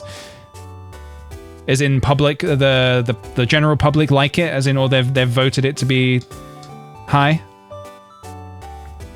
Ryan Gosling ruined it for you. I don't know who directed him that way. Oh, really? Interesting. I do like Ryan Gosling. Sophie actually showed me quite a funny SNL sketch with him in the other day. He seems like someone who's usually... I mean, obviously, I don't believe the film is meant to be like comedy. But he seems like someone who's up for a laugh. I can respect that. Okay, quite a few people in the chat have seen it then. All right, well, I am intrigued. I am intrigued. All right, let's start getting some red in here, shall we?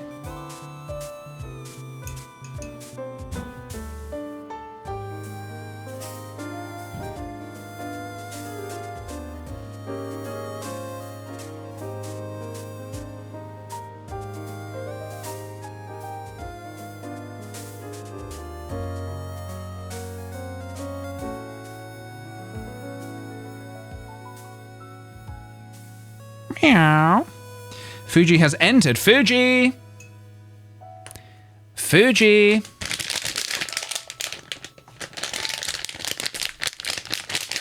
So she was outside. Fuji! Oh, hang on a minute. Actually, if she jumps up on the desk... Oh, she has entered. I could get her up on the desk. Hang on, I need to move my watercolors, otherwise we're gonna have some trouble. Well, this isn't gonna work, is it? Fuji. Well, she's here. I can't really get her up on the desk. The lens is too tight. The watercolors, there's too much stuff on my desk. So, I'll see. I mean, I don't think she'll jump up on my lap for a treat. We'll see. Fuji, do you want this treat? Fuji, do you want this treat? Hey? Whoa, she just tried to grab it. She's like, tried to grab it. No, I don't think... It's not. My lap is not stable enough for her. Fuji, treat? Treat? We can try. Sofa is currently full of crap. There's got a lot of equipment on there, so unfortunately she can't get on the sofa either. Fuji, come on. You want this treat? If you want the treat, you come on the lap. Fuji, come on. Up she comes. Fuji.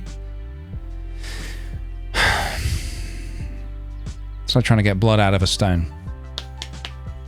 Fuji.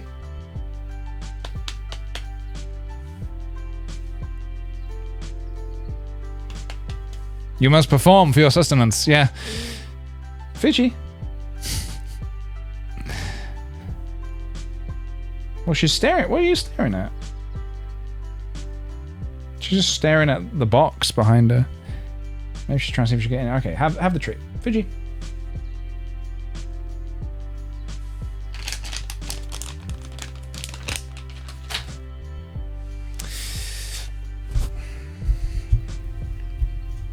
She has you trained well. Yeah, I guess so.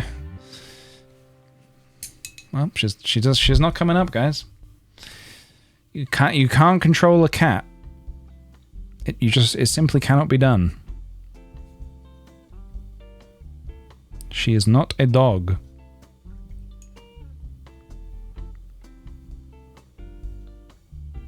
She might hang around for a bit. Who knows?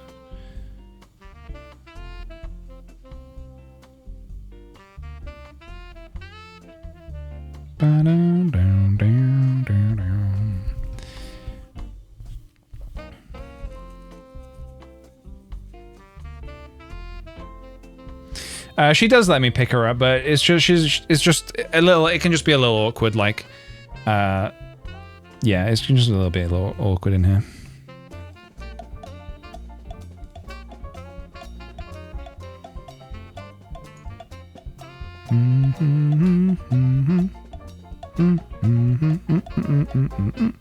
Oh, she's still here. Oh god, she's trying to get up. Oh no. Nope, Fuji. Nope. Not on the desk.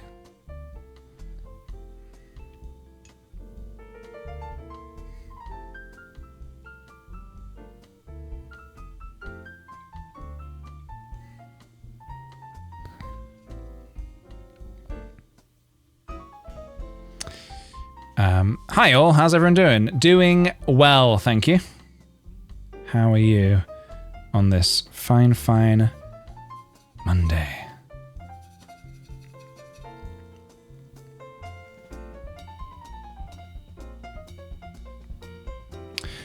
Just trying to figure out what areas I feel like maybe I want to be a little bit more pink. I can start working on the yellow areas as well, and that might give me a good idea of what's going on here. This should be pretty simple, actually.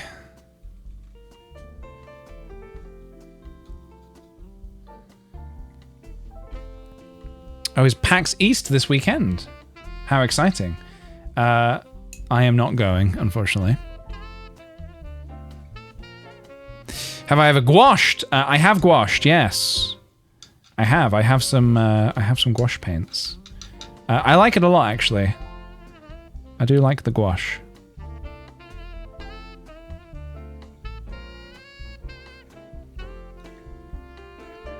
I work there. Oh, you're working there. Oh, how exciting. Oh, I can now talk about... I wasn't sure the other day if I could talk about it immediately or not. But I think I can talk about this now. The email I got the other day that I was very excited about was that I'm going to my first ever Magic Con, which is an event it is in Vegas. I'm not going to the Vegas one, but it's also in Amsterdam. And I'm going to go to the Amsterdam one. I applied for a creator pass like a couple months ago, and I never heard anything about it. So I thought, oh, maybe I just didn't get approved or something. But then I got an email literally when I was on stream the other day, and it was like, you've been approved. And that was very exciting for me because basically a bunch of these new friends I've made are all going, and it'll be fun to go with them. Magic, yeah, like Magic the Gathering. Oh yeah, it's not like wizards and stuff. Like not like wizardy magic stuff. Like the card game Magic. So I think people go along and they basically just play Magic there, which is great. The Magicians Convention. I mean, that would be kind of cool.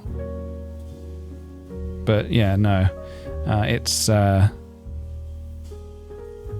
No, Magic Con. I think it's meant to be a pretty big convention as well, so I'm very excited to just see what it's like. And I'm excited to kind of go with like sort of as a. I'm not going to do any panels or anything like that, but I'm just going to go and just experience it, which is going to be fun.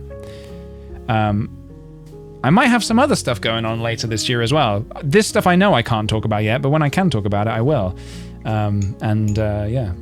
If anyone is in the place where I'm going, then maybe I'll say, hey, you should come to this thing. That's as specific as I can be. But yeah, I've got some exciting stuff like lined up for the year, which I'm excited about. So yeah, doing a little traveling. So yeah, I'm going to Amsterdam in July. I have been to Amsterdam once before, which was fun. And I really liked the place. I really enjoyed it. So if anyone here is local and wants to go to the convention, you should go. I'm going to be right back real quick, guys.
Hello.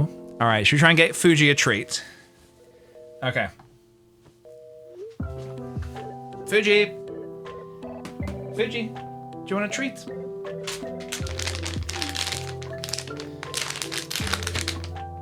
All right. Fuji streamer cam. Let's see if we can get her on the chair. Fuji, what's this? Treat? Hey Fuji, what's this? You know what this is. Come on. Come on. If you want the treat, you have to come up here. This time I'm not budging. This time you've got to come up here, Fuji. Fuji. Treat. What's this? What's this? Come on.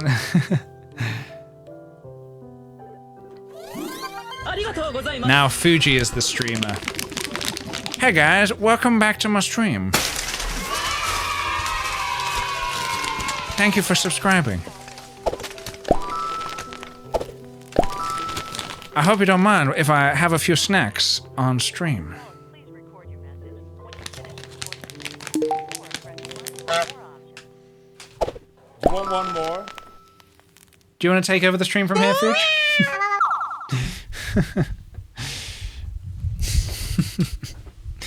Sorry about that, everybody. I am now back.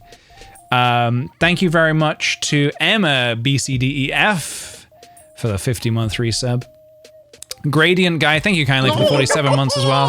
Thought PJ had a bunch of eraser shavings on the paper, but nope, my screen's just that dirty. Also, 47 is my sister's lucky number. She got engaged this month. Here's a meaning somewhere in there. There's a meaning somewhere in there. Hell yeah, dude. Well, congratulations to your sister. Coco Nico, thank you for the 11 months. Fuji sub, thank you very kindly, and welcome on in. Sorry about that, guys. The builders just knocked on my door. They wanted to show me the room. Guys, it is pretty goddamn phenomenal. I cannot wait to get in there properly. The doors and windows are finally on, so it locked up and everything like that, and like it's like a sealed room and everything now.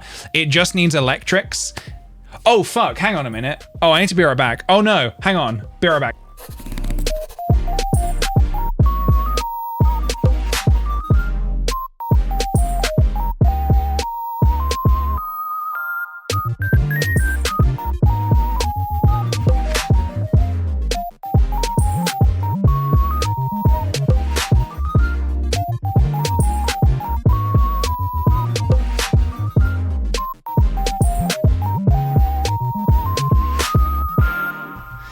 Sorry, I just remembered something. I just remembered something, but it's fine. It's fine. The thing I remembered is not important. I thought it was important, then I remembered it's actually not as important as I thought it was. Hopefully, these streams will be a little less interrupted. Not that these are not bad things to be interrupted by, but they've been very interrupted recently. I've had to just keep being like, oh, I have to suddenly go and do something. Those interruptions will cease.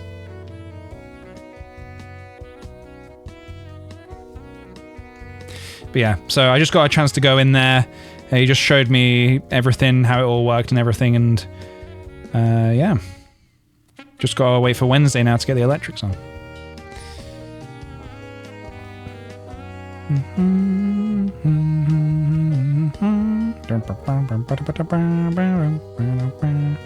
Alright, this is looking pretty good. I mean, honestly, this is quite a simple Pokemon. So I can kind of just like maybe ink it and then get in there with anything else that I feel like I want to do more here, but otherwise I can keep this one pretty simple, I think.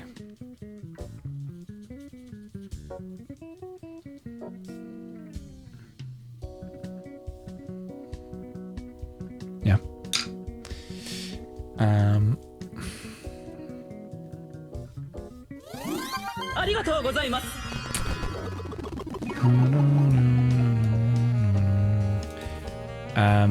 Thank you, no one of consequence, for the 27-month resub. Let's not talk about the gap between month 26 and 27.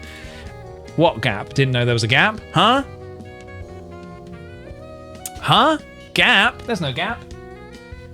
I got you, don't worry. Thank you very much and welcome back. All right, I'm going to blast this Lickitung real quick, guys.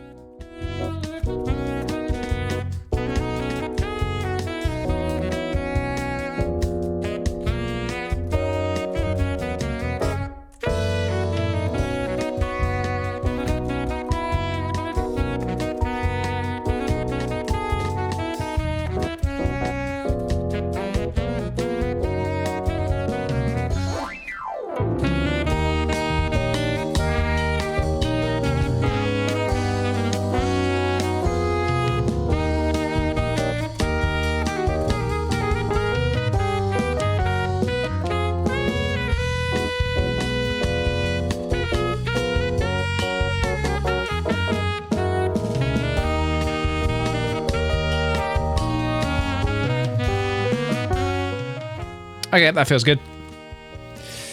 I'm curious if you'll meet Lies. She's a big nerd influencer in the Netherlands who encourages women playing the game. The I think has been blocked, but you can just say like what her name is, I suppose. Maybe, I don't know. I don't know if I've not met her before. I suppose maybe if they're based in the Netherlands. But I'm excited to honestly go and meet some new peeps. Liza's amazing. I've met her. Oh, really? Okay. Well then, yeah. I look forward to seeing who goes and meeting some new people. I think it's interesting, really. I feel like I think magic has definitely helped me. It's helped me a lot. I am quite I can be quite an anxious person. I can definitely struggle with meeting new people and sort of knowing what to say, and I can get very in my head about like having to be very like conscious about like the saying things and like thinking of things to say if I'm not like entirely comfortable. But I find magic to be a very like sort of a comforting sort of like thing that, I don't know, grounds you. It's like something around, like there's something for you to talk about, and I think that helps a lot. And it's something that I feel very confident about as well. Like I do feel very confident in it, in that like it's something I've done for a very long time, and it's something that means a lot to me. So it's like a very personal thing.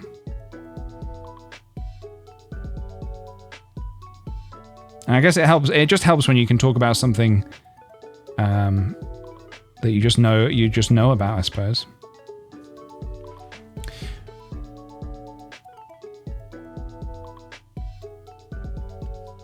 Provides a nice structure. Exactly, yeah. Gives you a nice starting point, and then you can... Fucking hell, mate. Drawing lines is so hard, man. And then you can work from there.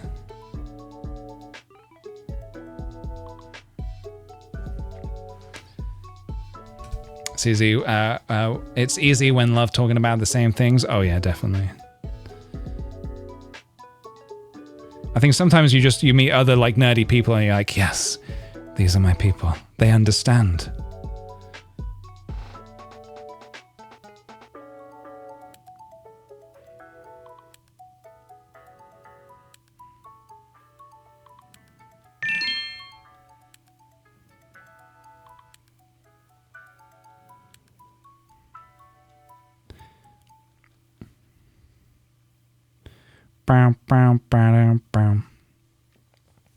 This is so relaxing to watch. I'm glad. I'm glad it is relaxing. It's a bit of a change of pace from like the Fall Guys content, which is anything but relaxing. We should play that again sometime, actually. I'm kind of craving playing some Fall Guys again. I was thinking about Fall Guys the other day. I was like, maybe I should play Fall Guys again. I think when it's like summer, or like when it just gets a bit warmer outside, for some reason that just makes me want to play Fall Guys. And it probably is because I first played it when it was like summer, like if it came out in the summer. So for me, it's kind of like a summer vibes game.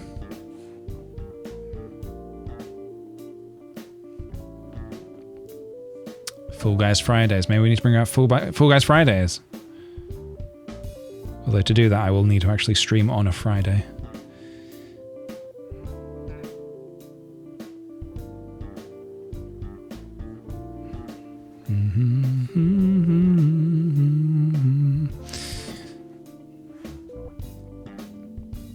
I've been watching KCO play Fall Guys. It's so entertaining. KCO. I think I've heard of them before. I don't follow them.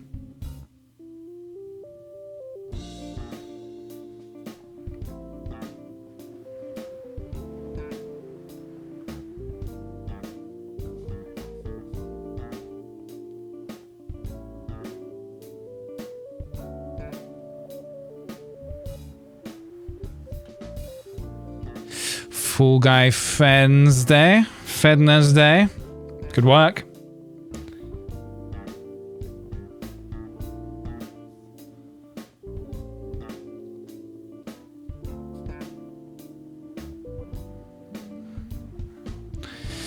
Okay, Lickitongue's looking okay. We're getting there. He's a little bit... He could maybe be a little bit more saturated. I think I could probably go in afterwards and just, like, bring a little bit of the pink in a bit more.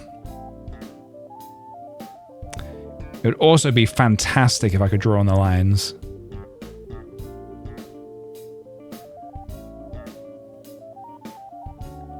I find that to be the hardest thing, just going over my pencil lines and not absolutely butchering it. Apologies if I've discussed this before, but I feel like you would be a fan of the Dungeon Crawler wait, hold on, I'm so confused.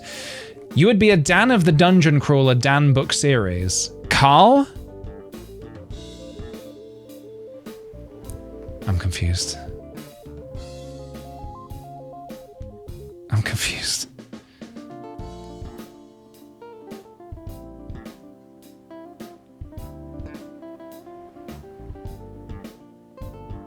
Dan of the Dan? Fan of the Dungeon Book Crawler Carl series. So wait, there is no Dan. So there's no Dan? Because they said Dan twice, and now you're telling me that Dan wasn't supposed to be in there at all. Dungeon Crawler Carl. My phone really wanted to get Dan in there. You sure you didn't mean Dan? Definitely not.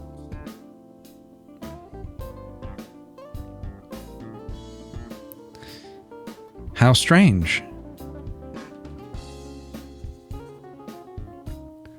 What a strange thing to happen. So, Dungeon Crawler Carl. Dungeon Crawler Carl. Yeah, I've not heard of that before. But if you think I would be a fan, you say this is a book series? If you say I would be a fan, gonna need to check it out, aren't I? I'm gonna need to bloody check it out, aren't I?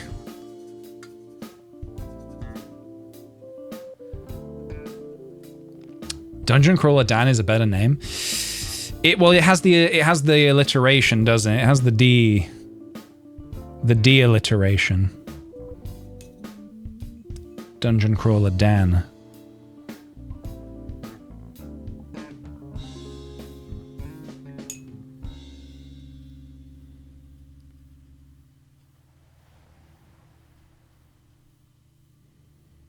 Okay, this will be nice. I'm just gonna go in and just put some like shadows, stronger shadows in using this sort of stronger color of pink. But I kind of want to like dab the edges a bit just so it's a bit softer, not like a hard edge. It's really hard to get that soft gradient. I never know if I'm doing too much water or what, but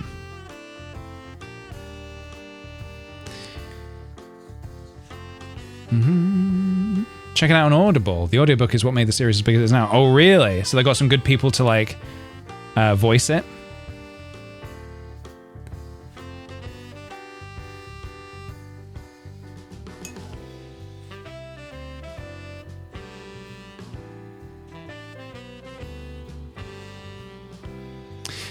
I'll check it out. I'm usually not the best with audiobooks. Usually I struggle a bit with audiobooks. I don't know why. Unless I'm in like a confined space for an extended period of time. Like if I'm on a plane, great, got nowhere to go. But if I'm just sitting at home, for some reason I struggle to just listen to an audiobook. And I know people say, well, multitask, but if I have it on the background whilst I'm doing something else, then I feel like I'm not giving it my full attention. I'm not listening properly.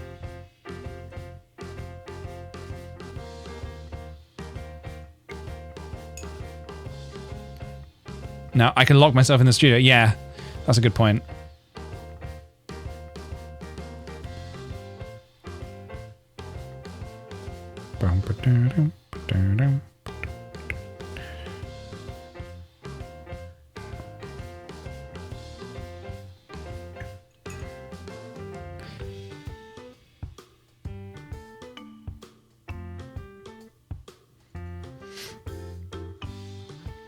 %. I have to be on a treadmill, and then I have my mind wander sometimes.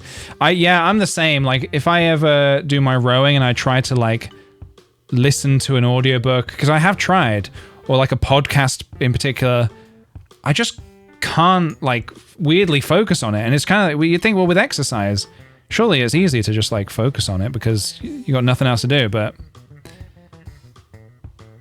the mind does wander. You're right. When you're doing, like, a stationary exercise activity,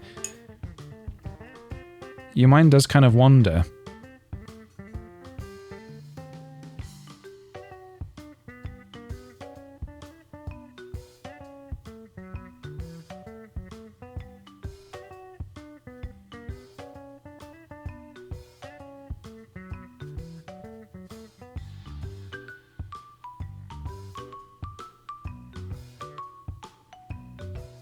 Noise. Noise, noise, noise. I like the way this Lickitung is looking.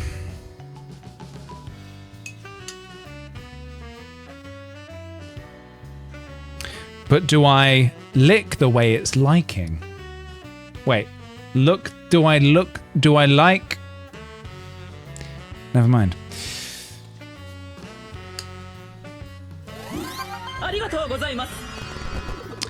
Very Normal GF, thank you very much for the 7-month resub. Thank you for being my cat Iggy's favorite streamer. This sub is from her. That is wonderful. Thank you very much, and thank you, Iggy. It means a lot, honestly. I know I might not be everyone's cup of tea, but I might be your cat's bag of catnip.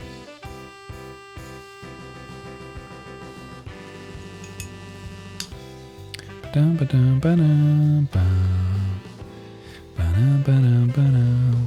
that's this adding in these like slightly darker shadows has helped a lot here, I think.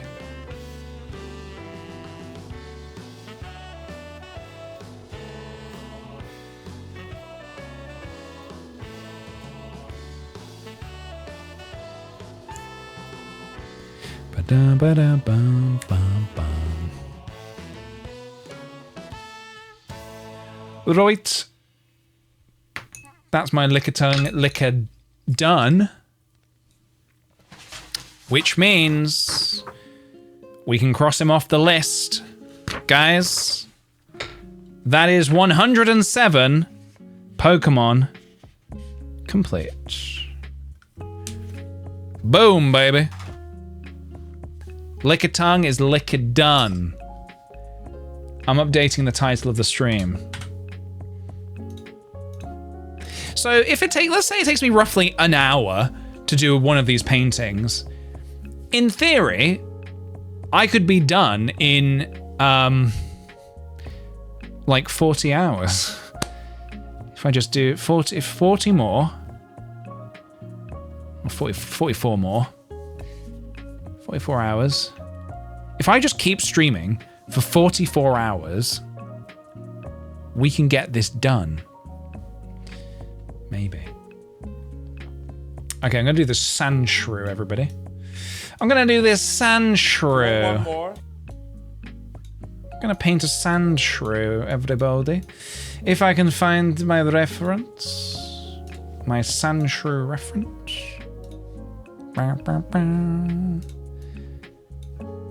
New full-time job? Pokemon. Hell yeah, dude. Sand shrew.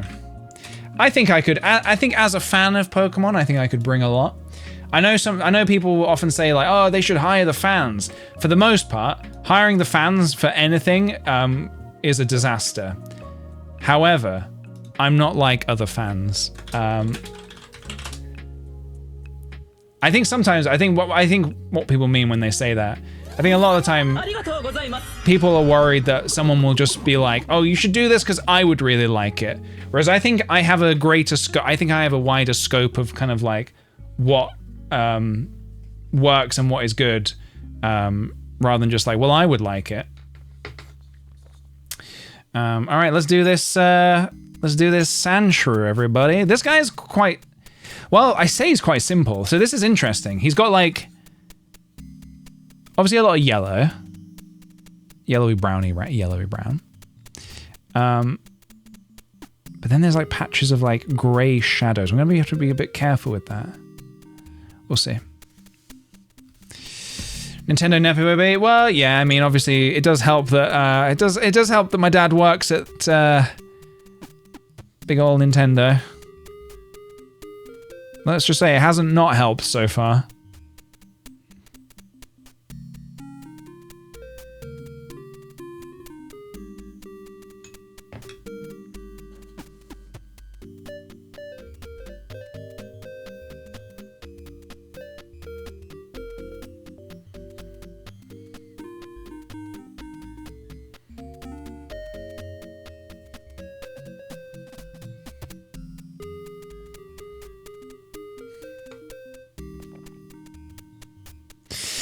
I'm a Pokemon fan. Rotom. See, that's pretty good. That's pretty good, because Rotom technically can be a fan. Oh, I've just got to the part in... Well, actually, I've just finished the part in Pokopia. I've kind of slowed down quite a bit on Pokopia, but I did the part where you get a CD player. I finally have a CD player, everybody. I finally have a way to play all those CDs that I've been wanting to play, which is fun. And I just got to like a sky area, but I need to do more on that.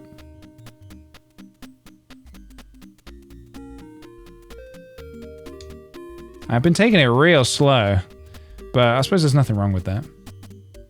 I've been obsessed with Slay the Spire 2. I need to get back to Pokopia. Yeah, I've kind of been... Pokopia is like a lot of very chill, but it's not a game I play to be challenged. Slay the Spire 2 is the game I play to be not only challenged, but to be kind of like... you know how like that... You know that feeling? You know when we play Stardew Valley, and I kind of... You know, I'm not opposed to Haley kind of being like mean to me. It's kind of like that. It's like playing Slay the Spire kind of feels a bit like that. It's like, well, this game is like the equivalent of stepping on my head, but I don't mind it. I don't mind.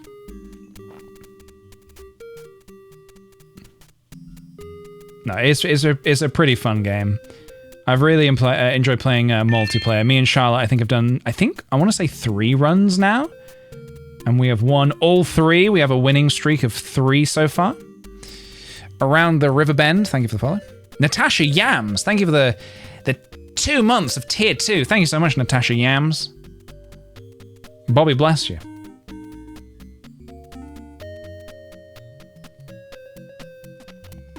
I work a normal 40-hour per week, so I barely made it past the first area of Pokopia, but that's okay. That is totally okay. You just take it at your own pace, and look, the game is humongous.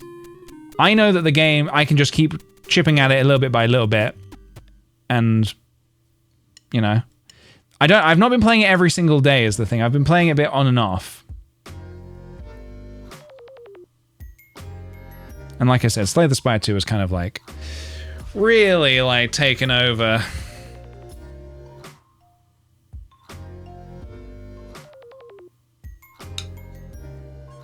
It's taken over my life.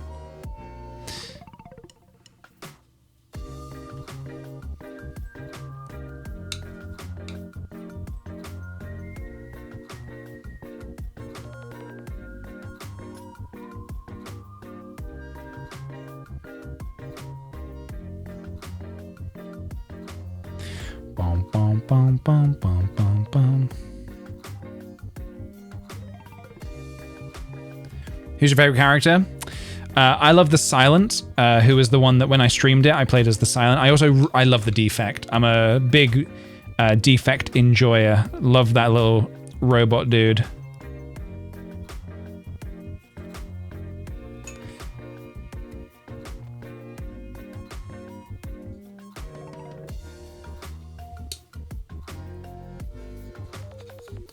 I already unlocked a second area, but I haven't been there yet. I feel so overwhelmed with the first one. I'm just trying to put the Pokemon in an okay situation. I just want them to be in an okay situation. It's fair enough. That's very considerate of you. I was trying to do that as well, and then the more I played, I was like, oh, I should not even really worry too much about trying to like... With Pokopia, I was trying to make like I was trying to make the first area like perfect before I moved on. And then I kind of realized, oh, I shouldn't even like worry about that. Like, I shouldn't really worry about that too much.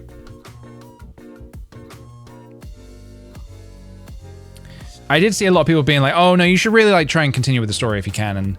And now I get why now. I've kind of like unlocked some powers that are like, oh, okay, right, I see.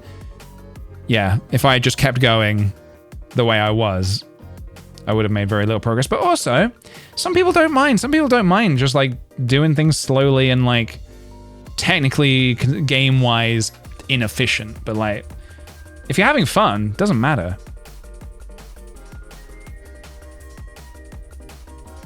It does not matter. You play games to have fun. If you're having fun, you just play it the way you want to play it.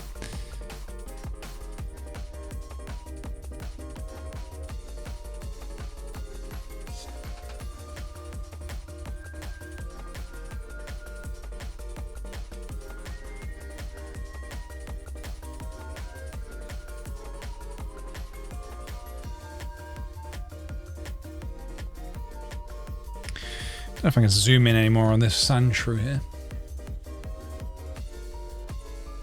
It's the closest we can get. Right. So I've got a little bit of a base of yellow going on here. I'm going to kind of go in with a little bit of brown in a few areas, and then I'm just going to keep, again, like I did with the Lickitung, keep layering it up until I'm satisfied with it.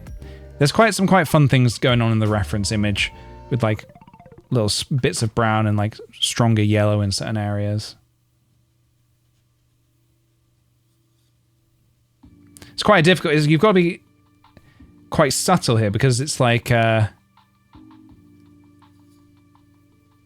this is a Pokemon where their primary color is just like one color. So it's like, how do you make that interesting? And they've done some pretty cool stuff here in the reference I'm looking at. So I'm just going to try and go off of that a little bit.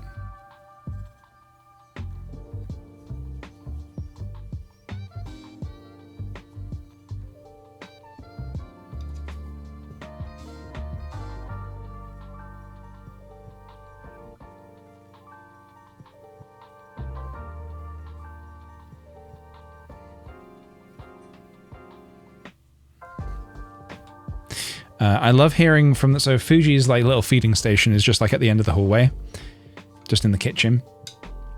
And I love hearing the single crunch of a biscuit. Makes me happy to know that she's eating. I don't know if I'm assuming anyone else who has a cat knows this feeling, but you know that feeling of like your cat is like not really doing anything. They're literally just being a cat.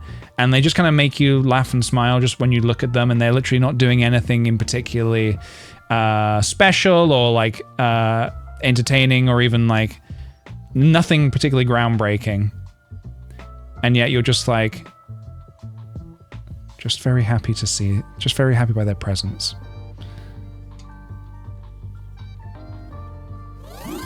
I never realized that this, like I had this inside me, like to be like a full-on like cat person, because I never grew up with cats or any real dogs or cats or anything like that, so like I didn't know I had the capabilities, but I do.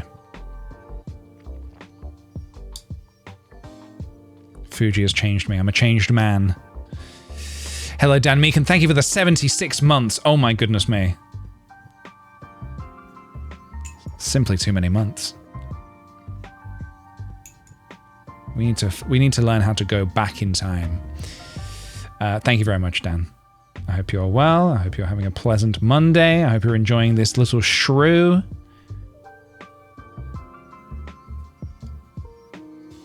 It's Dungeon Crawler Dan. Precisely.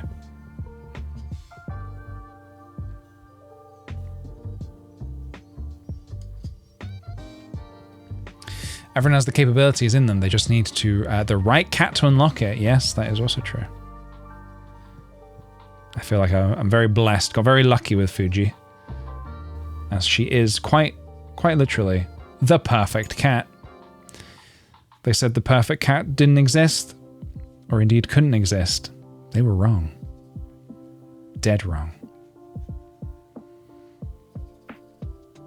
It's very true for all pets. I can hear my dog's big old paws clacking around, and it makes me so happy. Yeah, the clack of the paws on like we have wooden floor in the lounge. Fuji's like soft patter of the as she's like walking in, like her like sort of claws on the wood. It's such a like notable sound.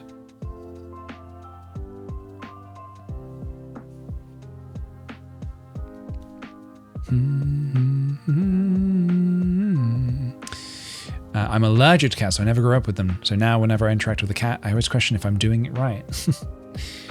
Am I supposed to hold it by the tail like this? You're doing great. You just let me know. I've never done this before.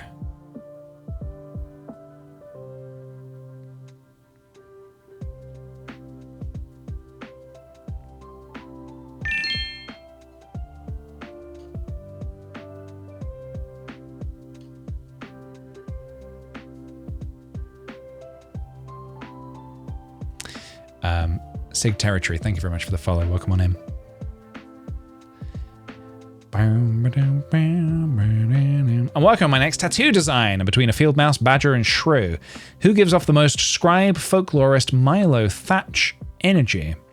Well, I don't know who Milo Thatch is, but if you want something folklory, I do like badgers. Big fan of the badger. A badger playing a lute.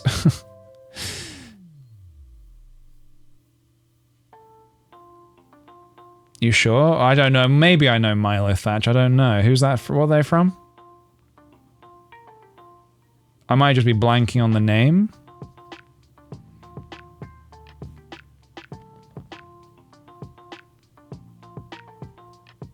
Atlantis. Which one's Atlantis? I think I have seen Atlantis, but I saw it like maybe some years ago, but not as a kid, so I don't really recollect names and stuff like that from that. Atlantis, the animated one.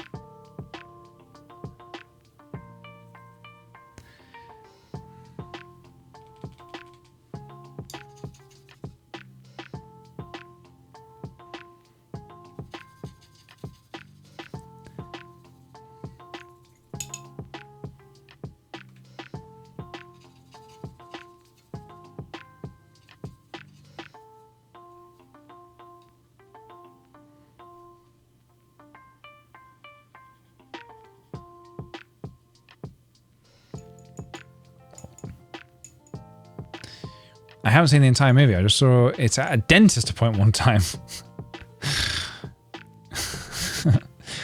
It's kind of it's weirdly kind of a flex. What, Oppenheimer? Well, no, I've not really watched it. I mean, I caught some of it at a dentist appointment once. So I guess, yeah, you could say I'm a cinephile.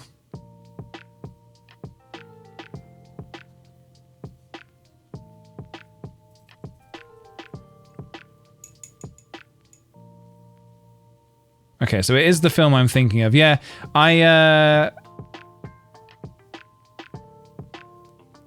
I've seen it, but yeah, no recollection of like the names of the characters or anything like that, or even really much about the film, to be honest.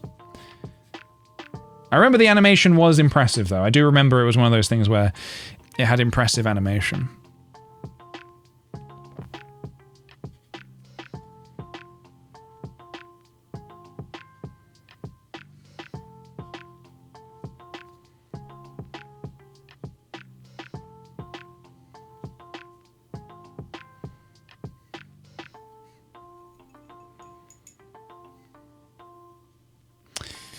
My fish on print just arrived. Taspalm! Hell yeah, that's excellent news. I'm glad to hear it. Well, a very fish on to you. A very fish on Monday to you.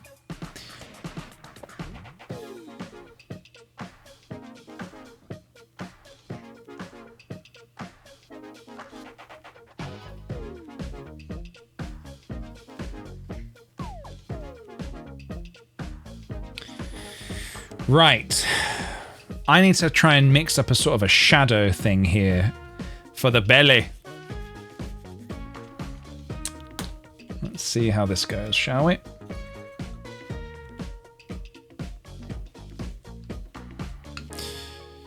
I can see your belly from all the way over there at the other side of the room. These people down here.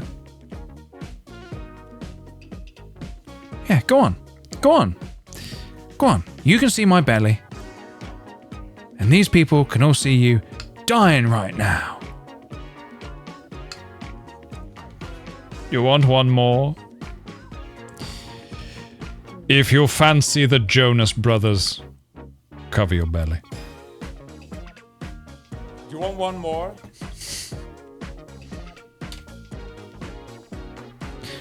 Do you want one more? Oh, Sir Patty. Sir Patty, that ain't it, I'm afraid. Don't make me side with James Corden, please.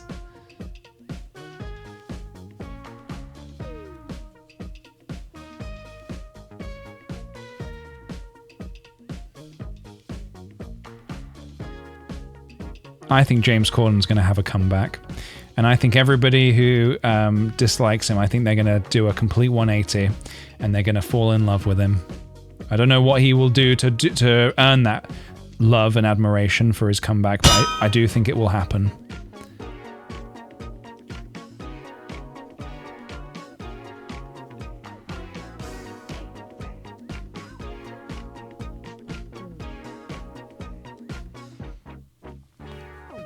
I would admire if he stopped.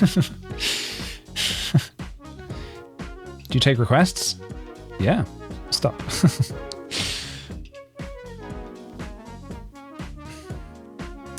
The shadow was kind of maybe meant to be a bit of a greeny shadow, but I don't think it matters too much. Lesbian Vampire Hunters 2? What, starring James Corden? I mean, don't give Hollywood ideas. Was he in the first one? I'm going to be honest, I've not actually seen it. I've heard of it, but I've not seen it.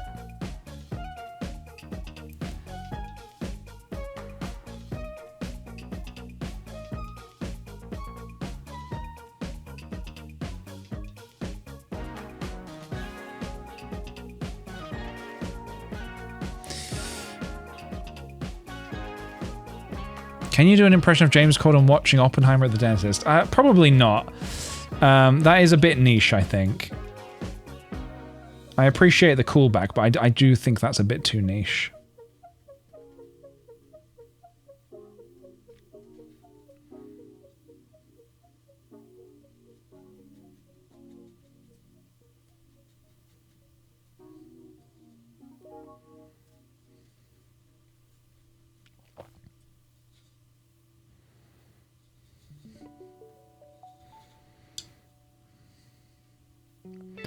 This is why I stopped using Letterboxd, because I remember I think I ranked, was it Oppenheimer? I can't remember. I think I ranked Oppenheimer like I just used it to rate a film I'd seen and be like, okay, this is the ranking I thought of it.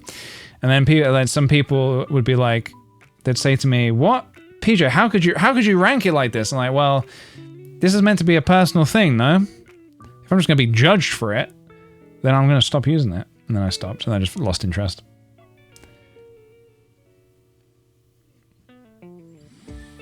I don't know, just kind of didn't really tickle my pickle.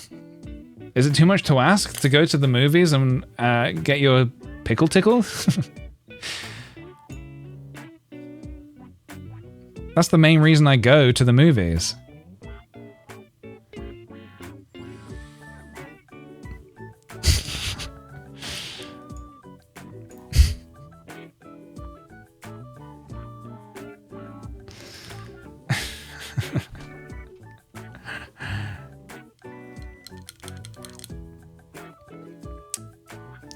You use it to track your Lord of the Ring rewatches every year. So do you track if you like it less on your rewatches or if you like it more? Well, that time I really, really liked it. I'm gonna bump it up another half star. I really liked that Frodo boy.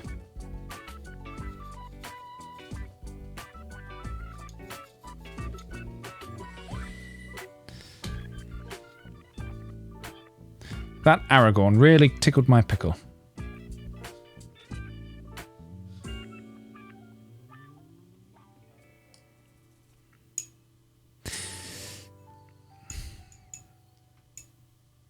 They're not even either. This year Fellowship is 3, Two Towers is 4, Return of the King is only 1. What? No, it's fine. I literally just said not to do this. Look, if that is your rating, that is okay. I've also been wrong before, so.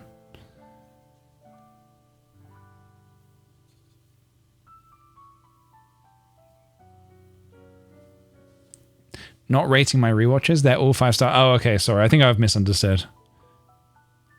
I'm not gonna lie. I'm sort of reading a few words of your sentence and I'm kind of piecing together the meaning of it in my own head.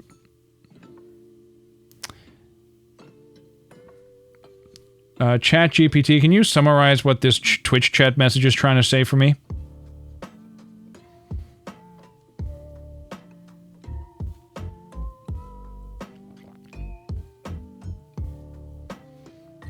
Guys, can I admit something to you? Right here, right now, live on the internet. Can I say something that I've never told a living soul before?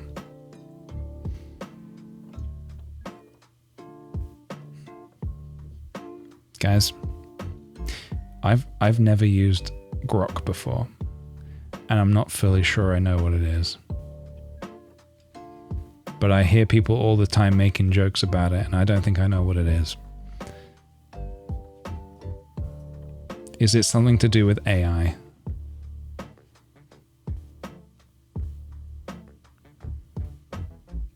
Grok? Explain Grok to Peter. This is the thing I'm saying. I see people making this reference all the time, and I don't get it.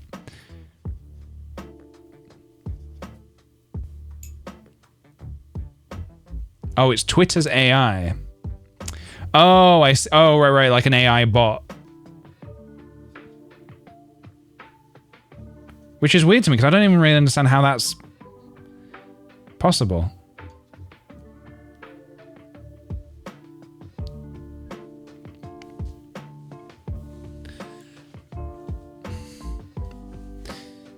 Oh, I see. Okay. Well, I haven't used it, and I guess I'm not planning on starting. So, there we go. I've been honest with you. I've said my truth. I've said my piece.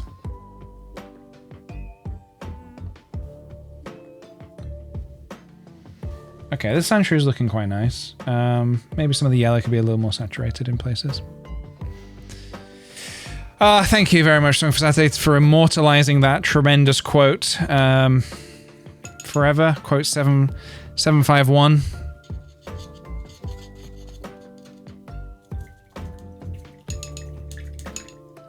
Can't have enough, or can't have too many pickle quotes.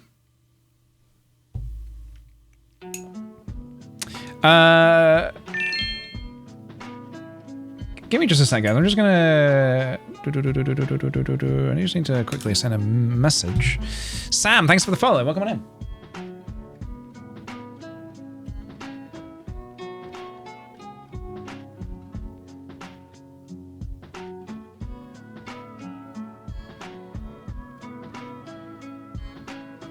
I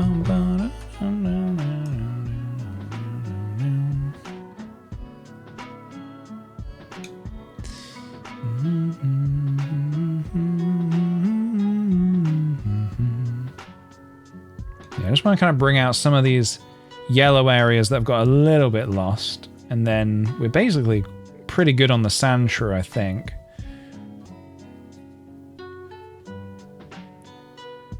I'm hoping that when I do the black lines, it will... these sort of shadowy areas on the chest might look a little better. Does anyone want a turkey cranberry panini with tomato basil soup? I'm about to make one for lunch. Well, you're going to make one for lunch? So what are you saying? Are we going to all share it? Or are we going to, like... How's that going to work? Is there enough for everybody? Or, like, what's the system in place here?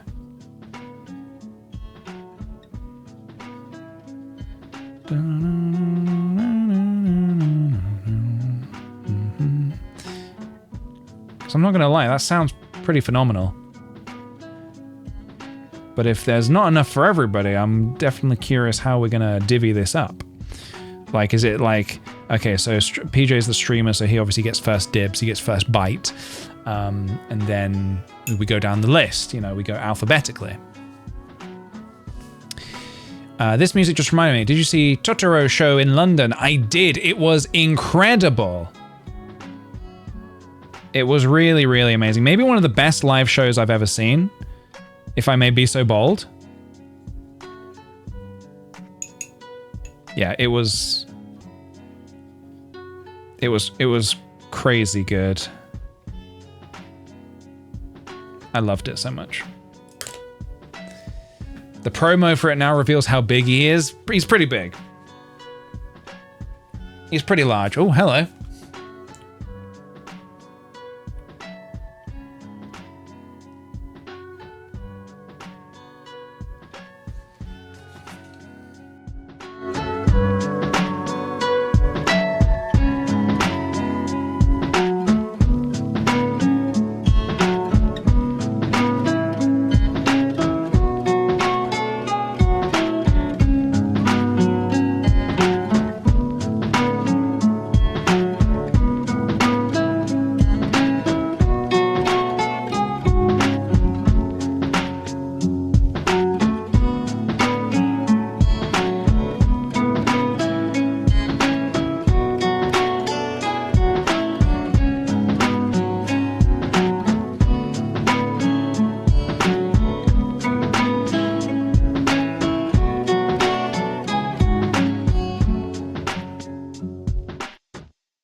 All right.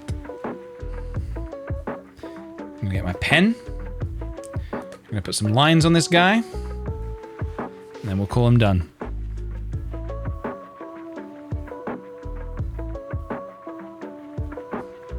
Bum, bum, bum, bum, bum, ba-dum, bum.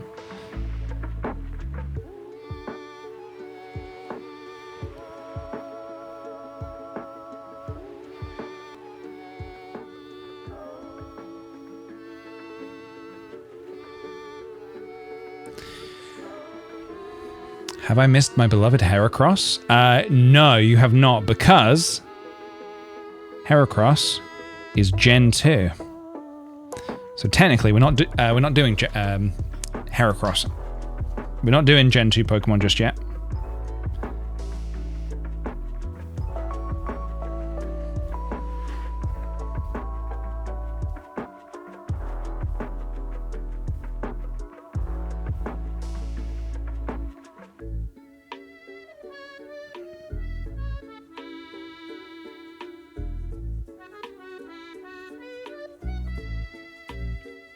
If I do ever get there, though, that'll be a fun one to paint. Is there any Pokemon that, in particular, that, again, we're only doing Gen 1, but if I could, like, just dip into any generation just to paint that Pokemon, who would you want to see?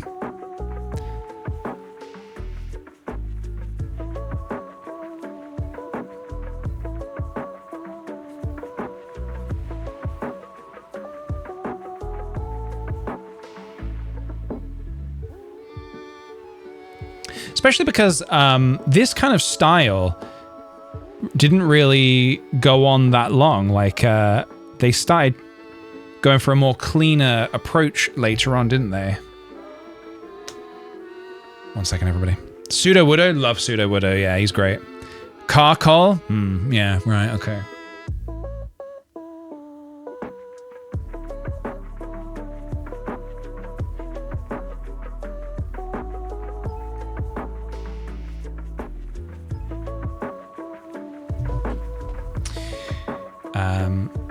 Zorua.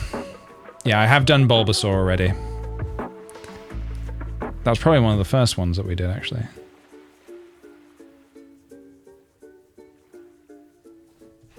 I was just texting Sophie. I'm going to go over to our friend's house. Sophie's babysitting tonight, and I'm going to join. Their kid is very excited for me to go over.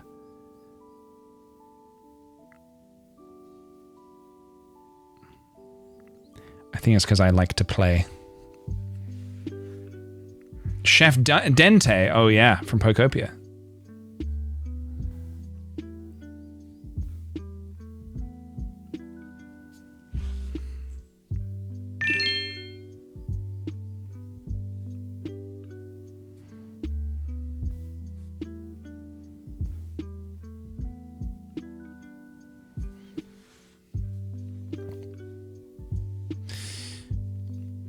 Splash Wall, thanks very much for the follow. Welcome on in.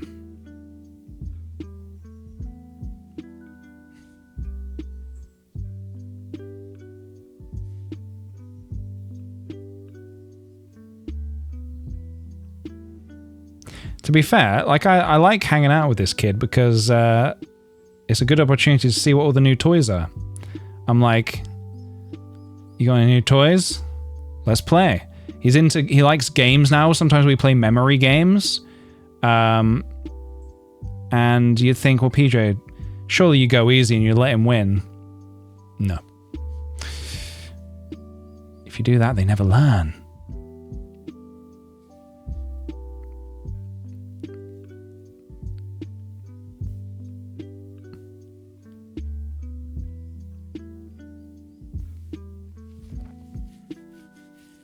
Hey kid, got any new toys? He's actually his dad likes Pokemon, so he's getting into Pokemon and stuff. And the cool thing is actually that so sometimes, obviously being a friend of Nintendo, I do get sent little goodies and stuff like that. And sometimes there are things that I'm like, oh, okay, well I've already got like one of these or something, so I'll like give them to him.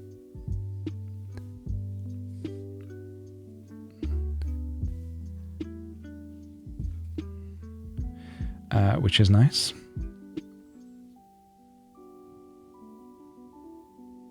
Do you have a recommendation for board games that can be played with about 6 people? Gonna have a game night for Goober's birthday next month. 6 people board games. Oof. I'd have to have a look in my cupboard because nothing's springing to my brain right this moment.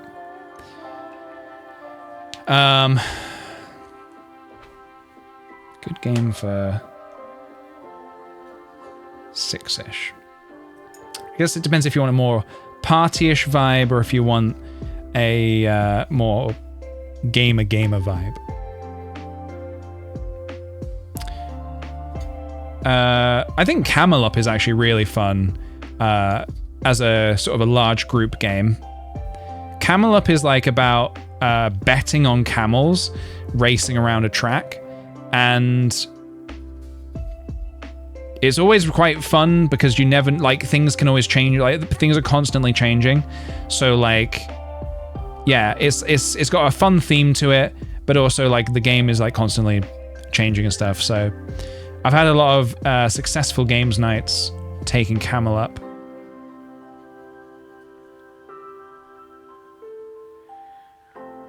That'd be one at least that springs to my mind. Flip 7? Oh yeah, I've played Flip 7. That was quite fun as well.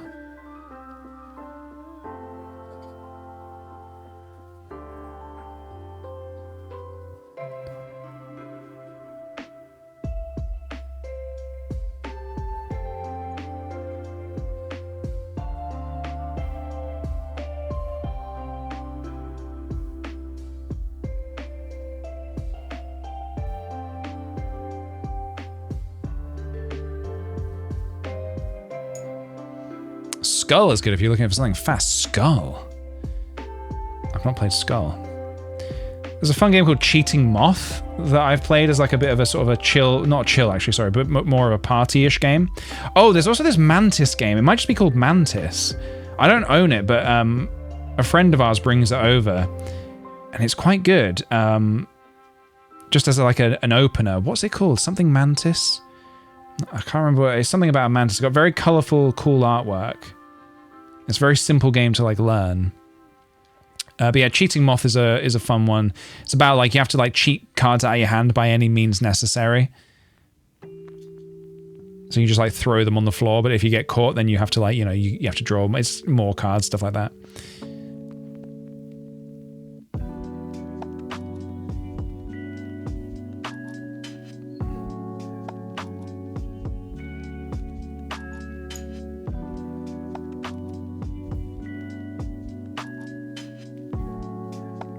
This Sandshrew has definitely been more challenging than I anticipated.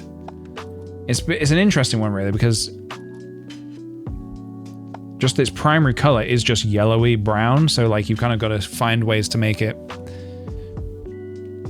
interesting and pop. But I think this works. I think this is fine.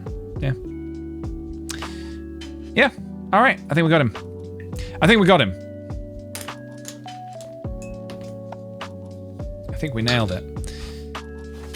That is our 108th Pokemon, everybody. Now we have to find it on the list. Sandshrew is done. But also, everybody, check it out. This entire book is now done. Oh, fuck. I need to not do that. Hold on a minute. Oh, my God.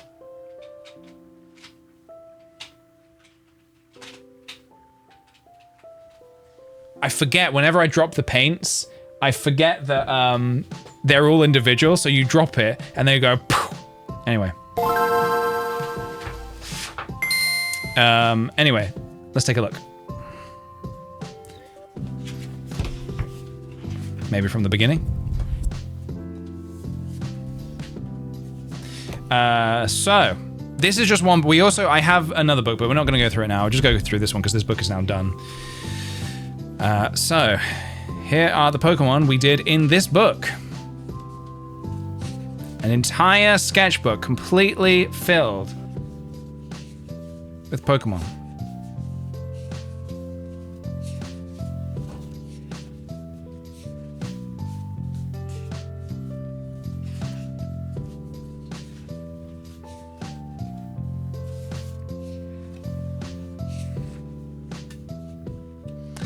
I've filled sketchbooks before, yeah, but not like with just like one, like this is all like been watercolor and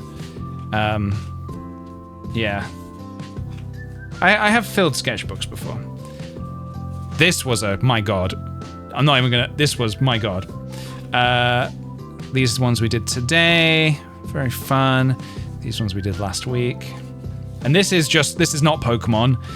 This is just various gouache stuff. Yeah, this is the one page in the book that is not Pokemon, it's just some gouache stuff. Yeah. Anyway, so that's this book done. Which is fun and exciting. Very fun, very exciting. Very nice, very nice, very nice. Excellento. All right. I'll clean these out later.